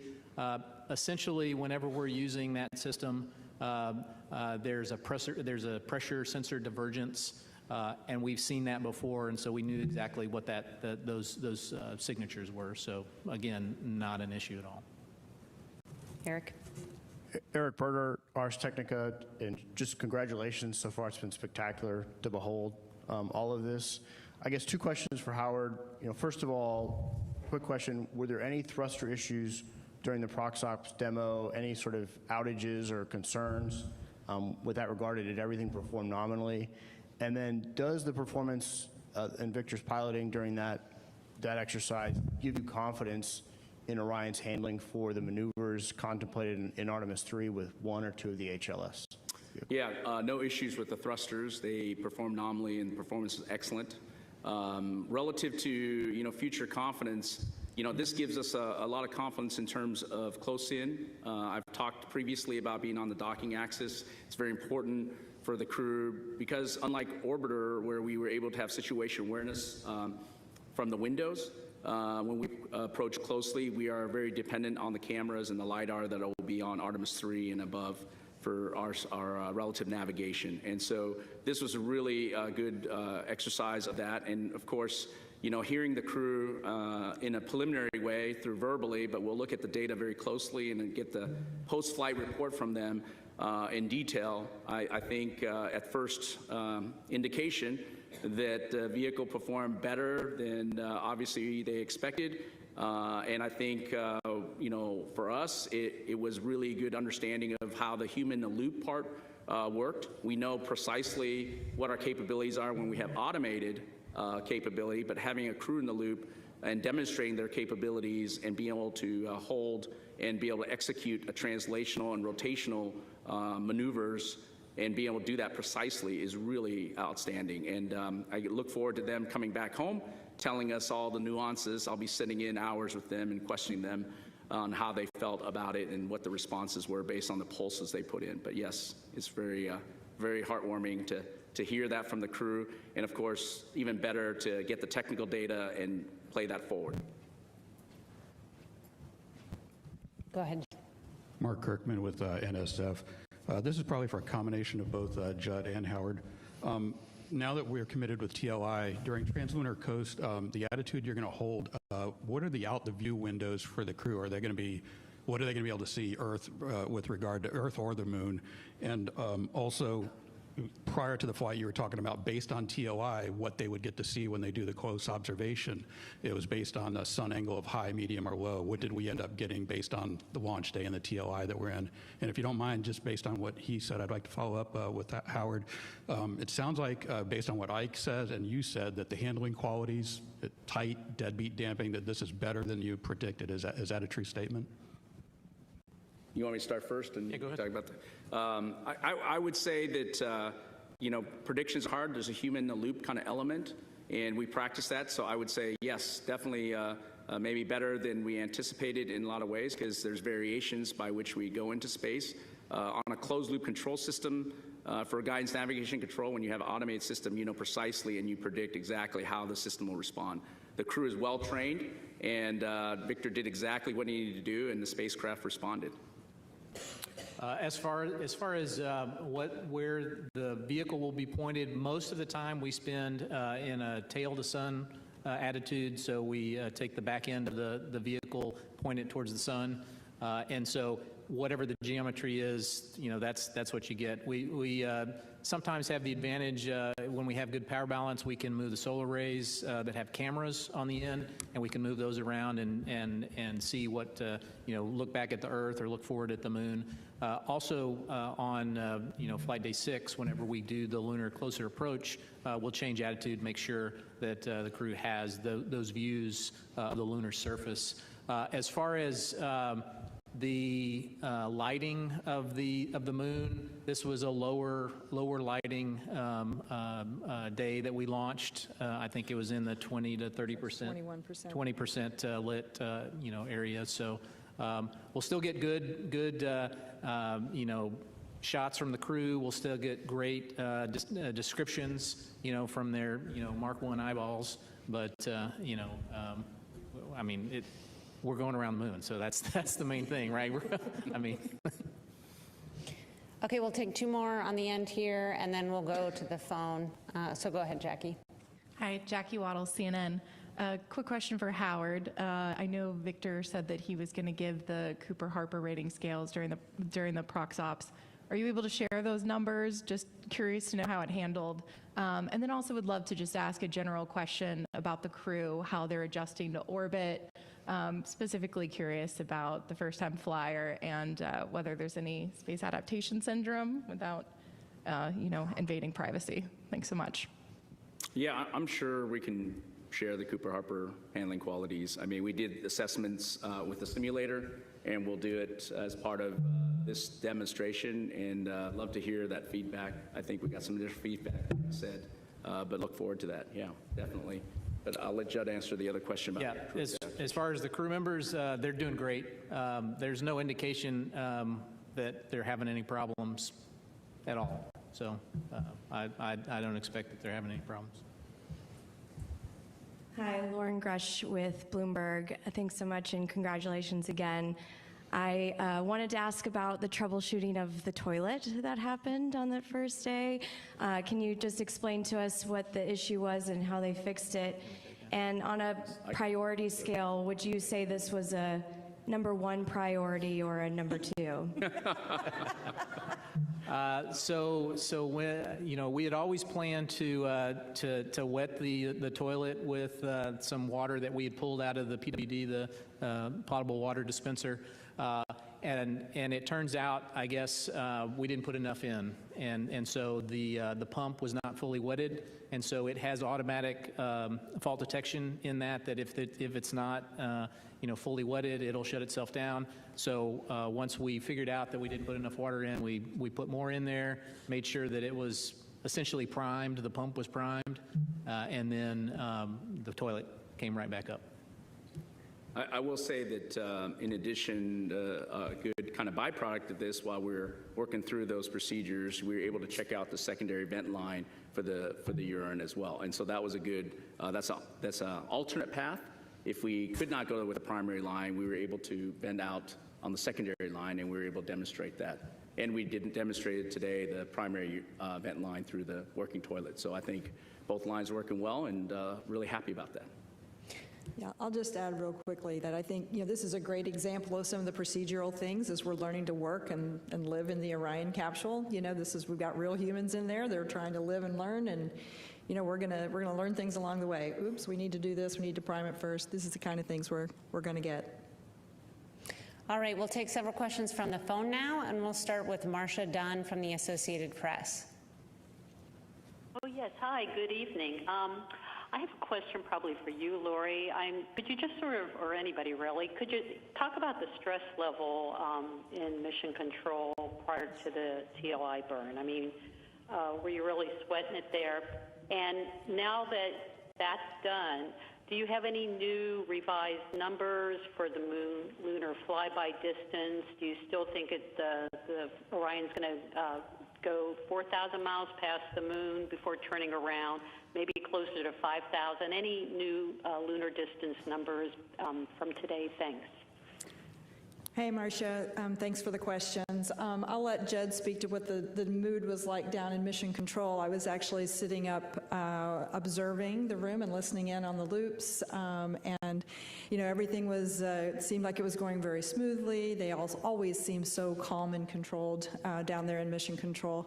Up in the room where I was with several other folks, as soon as we counted down and we started that burn, we just sat in silence and watched the clock go and waited for that statement that said the burn was complete. And it was just wonderful to just sit there, watch, enjoy it, and say, we've done this. So it's a great accomplishment. We're really proud of all the teams that got us to this point.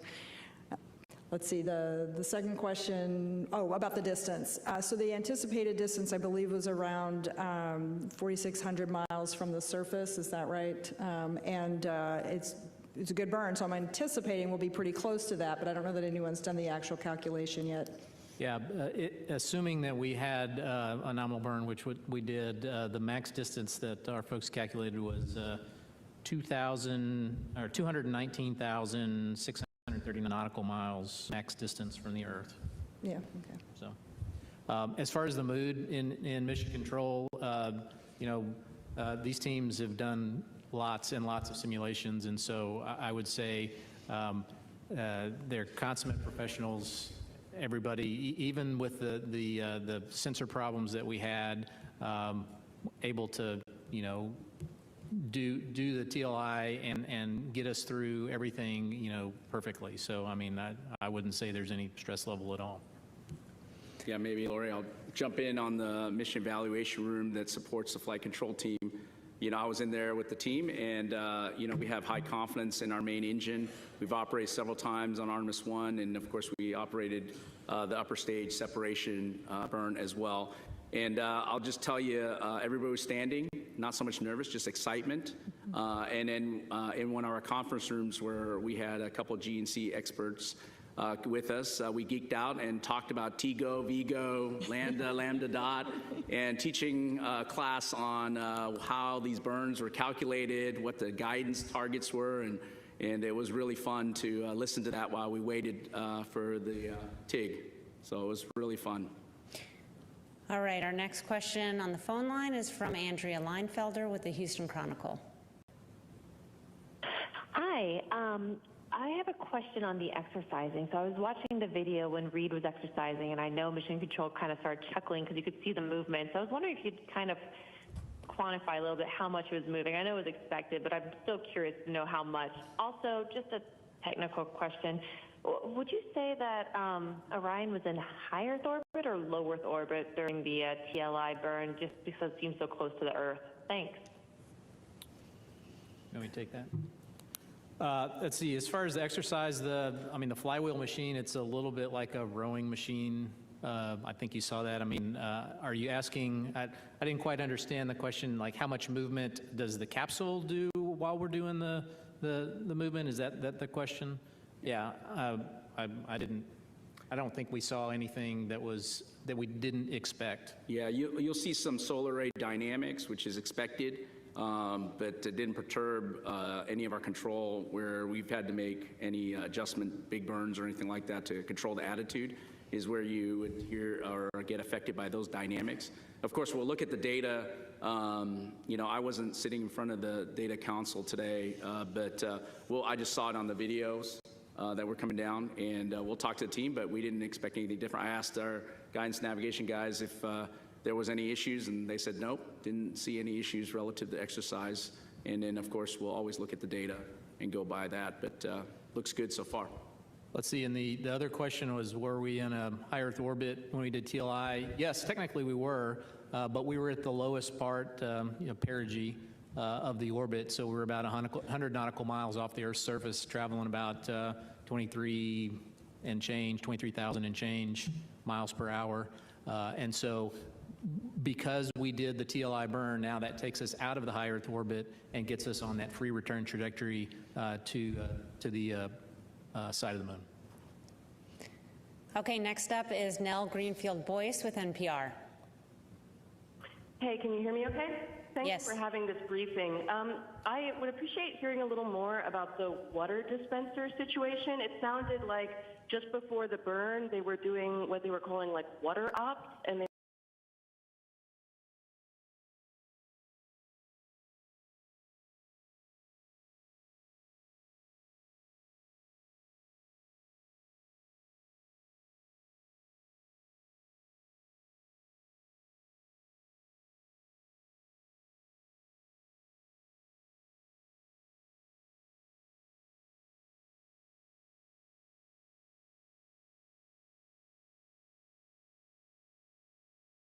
were bagging up water in plastic bags. Could you just go over exactly what the issues were with the dispenser and why it was decided to have backup water and how much water the astronauts actually bagged up? Thank you.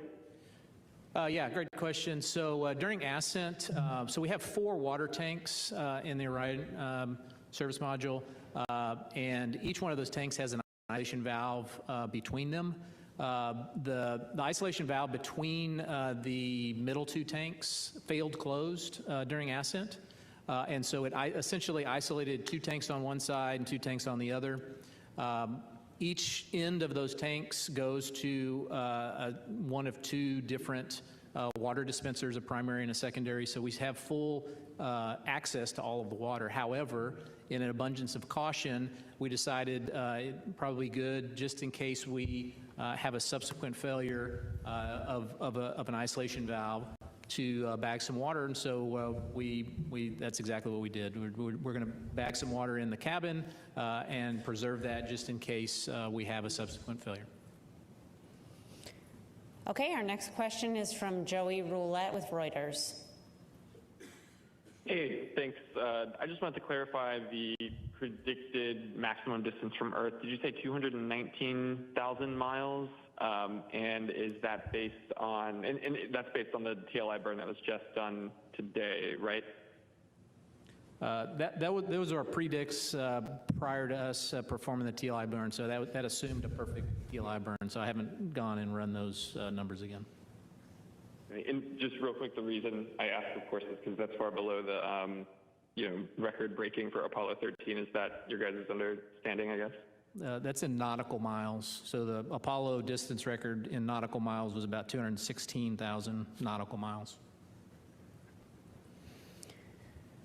Okay, our next question is from Jackie Mogensen with Scientific American.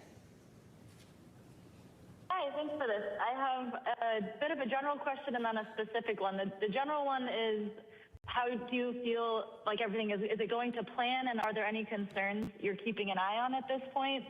And then more specifically, I was curious if you could tell us about what to expect from the first high-res images and video, as well as when we might see the solar eclipse. Thank you. I think I'll take a stab. It's echoing in here, so it's kind of hard to hear the question. But I think the first one is how things are going. Is there anything we're tracking? And I'll just look over at my colleagues. But, things are going really well. I think we couldn't be more pleased with how well things are going. Right now, we're not tracking any issues of concern. As I said, we're learning from the spacecraft, but that's what we anticipate, and we're not tracking anything. We went straight into the TLI with absolute confidence that we can complete the rest of this mission as planned. I think the other part of the question had to do with some of the imaging and expectations for when we'll get some of those back, in particular the eclipse. I'm really excited about the eclipse that we're probably going to encounter now as part of this mission. I think the crew's excited about it as well. I know they did a little training to learn about what they're going to see. It'll be really cool when they're out and beyond the moon, be able to look back with the moon eclipsing the sun. They'll be able to see the sun's corona. That's kind of a cool, exciting thing to do. So they've been trained on it, and they're looking forward to it. Okay, we'll come back here in the room for other questions.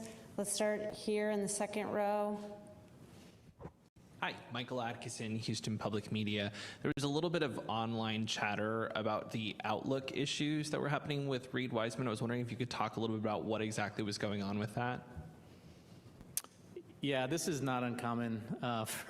We have this on station all the time. Sometimes Outlook has issues getting configured, especially when you don't have a network that's directly connected. And so essentially we just had to reload his files on Outlook, to get it working. Okay, go ahead. Richard Tu with the Post newspaper. A question for Howard. You talked earlier about a ground issue related to the communications problem. Can you explain that a little bit more? Was it literally like a loose screw, or was it something underground cabling, maybe a resistance issue? Can you elaborate on that a little bit more? Thank you. Yeah, I can take that. So we have a processor at White Sands ground terminal. It's called a serial communication processor. In order to get return telemetry, it has to translate the radio messages to something that our front-end processors at MCC can understand.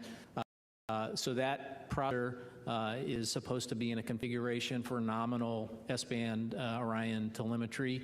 When we essentially found a bug that we didn't know was there before. So when we did our checkouts, part of our checkout is to put in a configuration for the emergency comm configuration. When we commanded it back to the nominal configuration, it showed that it had taken, but it did not actually. And so you basically had to go into low-level commanding to see what was the actual configuration and do that. So it's a software bug we now understand that we hadn't seen before, and so no issue with us going forward. Okay, we'll go right here. Hi, thanks for doing this. Beverly Casillas for Space Scout. So we talked a little bit about some of the communications anomalies and other kind of teething issues we saw on that first day of flight. And I was just curious, what would you say has been the biggest learning moment about the Orion spacecraft so far during the mission? And have there been any surprises? Thanks. Yeah, I think the biggest learning is always first-time systems. And I always go to life support. Being able to control humidity and scrubbing CO2, which performance is really great. In fact, we're maybe becoming, we need a little bit more humidity. I think it's doing too well sometimes, but I think those are things that are, like Lori said, we're learning, we're adjusting how to operate the spaceship with actual people on board and that are actually putting out CO2 and breathing in oxygen. So I think this is one of the things that we've learned in that 24 hours. We'll learn a lot. The trending data, the sensors we have on board in terms of accuracy, being able to track that very closely is something that we're going to learn. No surprises. We expect good performance from our subsystems. So we're very happy about that. And again, we knew that we would learn a lot. And the other thing we would learn a lot is what you guys were all with the caution warnings. I think, we have thousands of caution warnings on board the spaceship, and it provides a lot of good information for the crew, but also we're learning about the boundaries of these caution warning parameters and whether they're really nuisances or whether they're real issues. And I think this is one of the things that we'll learn all the way along the mission as we utilize and learn more about the spacecraft and approach all these objectives we're trying to accomplish along the way. Okay, right here. Hi, T.G. Mascara with the Epoch Times. Thank you all so much, and congratulations again. My question for Lori, in terms of a little clarification on the timeline. With the eclipse, you said it'll be when they're behind the moon, so will that be on day 6? And also, is there any clarification on what part of the timeline we'll be having the ship-to-ship communication with the station? That's definitely a question for Judd here. We'll let him, he's got the detailed timeline right in front of him. Yes, it is flight day 6 that the crew will be behind the moon. Let's see, and your other question was the ship-to-ship. Ship-to-ship comm. I think we were going to do that on flight day 8 or 9. I don't know where that ended up. 7, I believe. Yeah, maybe it's on 7.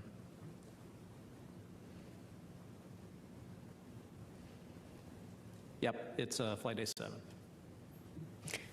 Okay, let's come here to the one with your hand up. Yes. Hi, Katrina Miller for the New York Times. How fast will Orion move as it heads to the moon, like the maximum speed? And have the crew members been able to check in with their families yet, or when will this happen?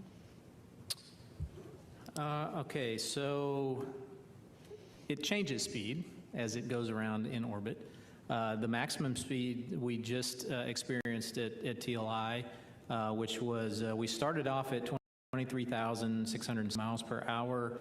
We added about 867 miles per hour, so that's 24,500, something like that, 24,500 miles an hour. And then as we get closer to the moon will be our lowest speed around the apogee, which is around, I think, 1,300 foot per second, which I'm not going to do math in public on how many miles per hour that is. But then once we come back to Earth, it gets around that same speed, around 25,000 miles per hour as we get to entering our interface. And have they talked to their family? Okay. Let's actually come over to this side here in the middle. Oh, and there was the question, additional question about if the crew has spoken with family yet. Yeah, I don't believe they haven't had time to talk to their families yet. They've been really busy, so we'll make time for that as we get, now that we're past TLI. Robert Coppinger, British Interplanetary Society Spaceflight Magazine. The RCS thrusters on the service module, are they European technology or American technology? And Administrator Isaacman's distance record from one of his 2 space flights, when does Integrity beat that? Well, I would say the RCS, or Reaction Control System, if you're asking that, that is a European-built system. I don't know about Administrator Isaacman's distance, so I can't comment on that. I suspect we've already broken that. I thought we broke it when we went into the higher orbit, but yeah. When we got up to apogee, we would have already exceeded that. Okay, was there another question? Second row here, yes. And then we'll go back to a few more from the phone. Hi, JJ Love with Tech Talk Media. Thanks for taking my question. The viewers of our Inside NASA Innovation series are eager to understand the broader human impact of this mission. So looking beyond the boundaries of space exploration itself, which industries here on Earth stand to benefit most from what you're discovering up there?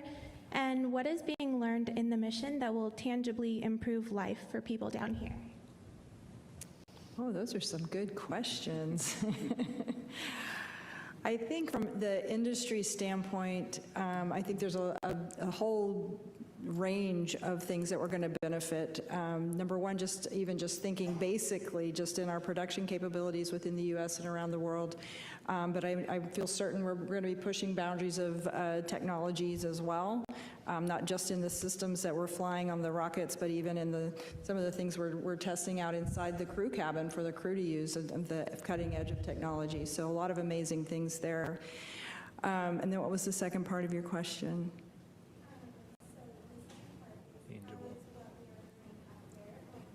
Oh, help life on Earth.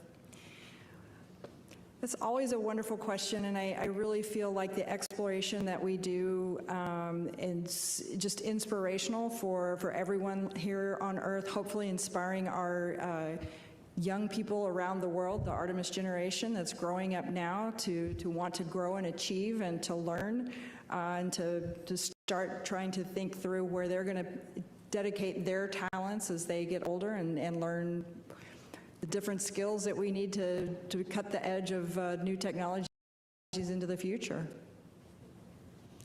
Okay, we'll go back to the phone for several questions. Our next one is from Robert Perlman with collectspace.com. Hi. You know, the quote, "You'll go for TLI," is one of those iconic quotes from the Apollo years that just has held the test of time. But Michael Collins was the astronaut who coined it, and he later said that maybe he should have picked out something more momentous. I'm wondering, you know, now having gone through a TLI, if you think that it speaks to, or not, does it hide how this burn is different from all other burns, that this is the one that you're committing to leave Earth's orbit and go to the moon, and there's no turning back. I know that you said that there wasn't extra stress, that you had practiced this over and over, but was there any moment that you actually, you know, gulped hard that, yeah, we're going to the moon? So the question, it was a little bit garbled. I think it was about the TLI burn and that burn being perhaps special in the minds of the team. Robert, may need to get you to say some of that again. I think we captured that, though. Yeah, that's do you think the public, when they hear go for TLI, or when we speak about it normally during a press conference like this, does it really convey how the momentous moment that it actually captures? So I think what he's getting at here with the question, help me if I get this incorrectly, but you know, as we're executing on that 5-minute burn, is there a point at which our teams, as we're executing, kind of absorb the impact of just how important this burn is, and how, you know, if we don't get it all the way through the burn, then what would happen? I don't know if you want to speak to how your teams execute within the mission control. They're very measured, they're very controlled, they execute, and they're ready to respond. Yeah, I would say we probably reflect on that after our shift, and we'll execute everything professionally, probably save the reflection for after our shift, and certainly that reflection, I suspect everybody, you know, understands that this is a once in a lifetime moment. All right, our next question on the phone is from Christopher Mick with the Hudson Star Observer. Thanks for taking the question and for all your time tonight. Another amazing day here in the mission. I just want to ask, I think these would be for Jed and Howard. I was wondering, the crew sounded very busy, and the time I was hearing the loops today, and I was just wondering on the astronauts' kind of individual task timelines, if they're kind of on schedule for that or falling behind at all or skipping some things. And then maybe to Howard, if there was any time for Earth observation photography, if there's any feedback from the crew on how things were going shooting through the Orion windows. So I would say there were, as far as the timeline goes, there were a few things that the crew was not able to get to today and yesterday, and that's fine. We knew this was going to be a very, very packed first 2 days, and now once we've got past TLI, we've got lots more time to do things, and observation certainly is one of those things that the crew absolutely will be doing during their time, and they've got plenty of time now to reflect and do those other operations. Yeah, I'll say that although, like Judd said, maybe a few things didn't get done in the Zerlo's plan that could be made up, the real important one for me at least was this ProxOps demonstration. I think we budgeted around 71 minutes. The crew finished in 65. And that was awesome because, like I said earlier, we were able to accomplish all our objectives and within that time period because we were having to exit and leave the ICPS distance and move on towards the orbit. So having that done and getting all those objectives accomplished was very significant, and I'm really happy to do it with some margin. Okay, our next question is from David Denault with About Space Today News. Good evening. I have a question. Has there been a formal report issued yet on the possible damages caused by Artemis 2 compared to Artemis 1? I understand that it caused some damage to the elevators, and it also burnt through the surface area, scorching it. Has there any report issued on that as yet? So this is a question related to the potential damage to the Mobile Launcher 1, where we launched yesterday. We've talked many times about the ruggedization that we did to the Mobile Launcher following the Artemis 1 mission. And what I can tell you is that our initial assessment is showing that most of the damage is really largely cosmetic. Really, overall, everything's looking pretty good, especially compared to Artemis 1. We know we're going to have some repairs that we'll need to do, but those repairs, the repairs that we made following Artemis 1 largely worked, so that's a good thing.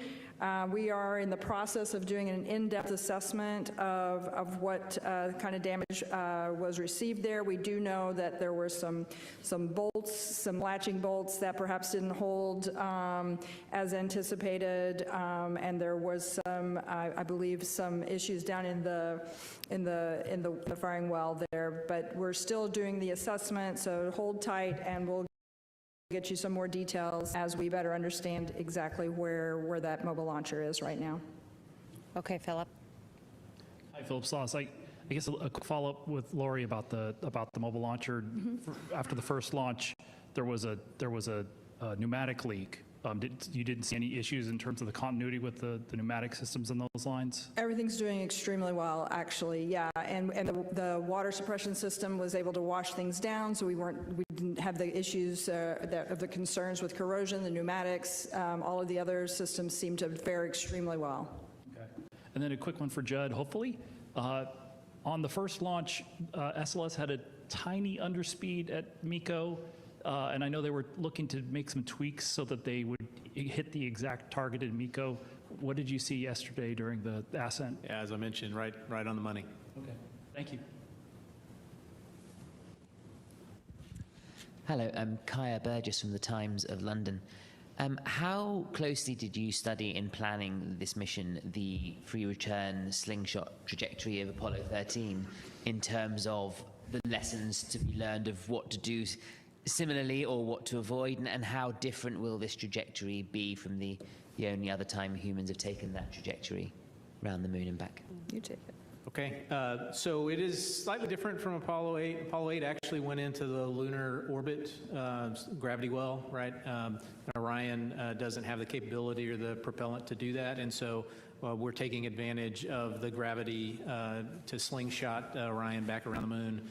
So it's quite actually in the early design of Apollo. As a matter of fact, Apollo 13 got on a free return trajectory to get it into a minimum energy state so that we could go back to Earth. And so this is more like that trajectory in that we're taking advantage of the moon's gravity as an assist so that we don't have to burn as much propellant.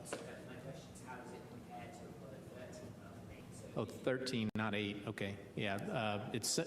it's similar. So we got on a free return trajectory on Apollo 13, very similar to the one that we are doing now. Okay, we'll take another question in the room over here.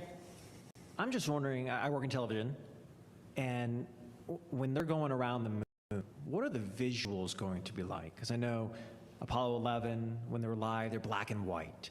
And we're seeing some of the images now from the spacecraft, which we love, but they're not as grainy as they were in the Apollo days, but they're not necessarily as wonderful as maybe SpaceX gives us right now with some of their work. So what can we expect to see visually as they're going around the moon? What's it going to look like? So I'll say that we're much further away from the moon than we were on the closest approach for, say, Artemis 1 or even, Apollo 8, for instance, 3,000 to 4,000 nautical miles away. So the moon will look smaller. It's what I've been told is if you take a basketball at arm's length, that's about what it's going to look like from the crew's vantage point.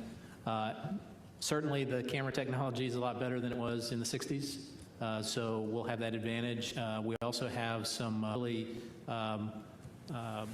long lenses that the crew have for their handheld cameras, Nikons and Z9s. So they'll hopefully when we get those downlinked, they'll be really sharp images that we've all come to expect. Yeah, modern technology. The one thing I'll just mention, and Judd can probably jump in on this one as well, is while the camera technology that we have up there is outstanding and we'll have very, very high resolution, high quality images, the downlink from the moon is not as great as it could be, as it is from low Earth orbit. And so it will take a little longer to get some of those data down, and sometimes I would imagine the early downloads will be somewhat reduced resolution so that we can get them down here and at least share the lower resolution, and then as we have the capability and the bandwidth to download the higher res, we'll make those available. Go ahead. Moises Avila, AFP, Agence France Presse. I know that more than 50 years have passed and it's a new world and new technology, but compared to the Apollo missions, what things have changed and what protocols or maybe or traditions maybe remain? Well, when you say what has changed, I mean, certainly the computing capability and the amount of software. We have over 900,000 lines of software. And so I think the ability for the crew to engage in the systems in a very deep level through the displays. And of course, we have electronic procedures, which Judd and his team is very familiar with, which we don't need to carry paper around. There was a lot of paper procedures. And of course, the sensor capability. The inertial measuring units. When we get close in, we got GPS. Everybody's familiar with that, of course. The ability for us to know exactly where we are in space, the precision by which we're able to do rendezvous prox-ups and docking, just even with a camera, is a huge step in technology. And so I think this is one of these things where the ability for us to utilize the technology to advance and make it easier on the crews to operate, and of course leveraging the ability for us to build a little bigger spaceship, a third larger, and allow us to fly another crew member and be able to compact that in smaller components, but yet still provide the same functionality and even more in some cases, is a huge advancement for us. So I think overall, but physics doesn't change. The teardrop shape is very efficient from an aerodynamics perspective. The Apollo giants were just very good technical engineering experts. And engineering and the physics does not change. And so we learned a lot from them in terms of the things they learned, and we leveraged off of that. Okay, we'll take one final question here. Thank you, Rachel. Will Robinson-Smith with Spaceflight Now. Thank you all for your time tonight. A couple of quick ones for Judd. You mentioned when we spoke back in September that pad abort would be the riskiest that the crew could possibly endure. I wonder, as you saw ascent and they tick past those abort scenarios, how you were feeling, getting further and further along the pathway. And now that the crew is in flight, I know we discussed at some previous briefings that certain abort scenarios or early returns are still possible even past TLI. At what point does it make the most sense to continue with a free return as opposed to an early U-turn? Thank you. Yeah, so always feel great not to have to do an abort, period, right? And so I'm happy that SLS performed so well, that ICPS performed so well that we didn't even have to entertain that. As far as now that we're post TLI, it's about a day or two in past TLI where it's no longer feasible to do what we call a direct abort, and it's more likely that we'll get home at the same time if we just continue on in the free return trajectory. All right. Well, with that, we'll go ahead and conclude. I want to thank our participants for joining us today. You can follow all of our mission progress in the multitude of ways we have available on nasa.gov, and we look forward to providing another update tomorrow afternoon.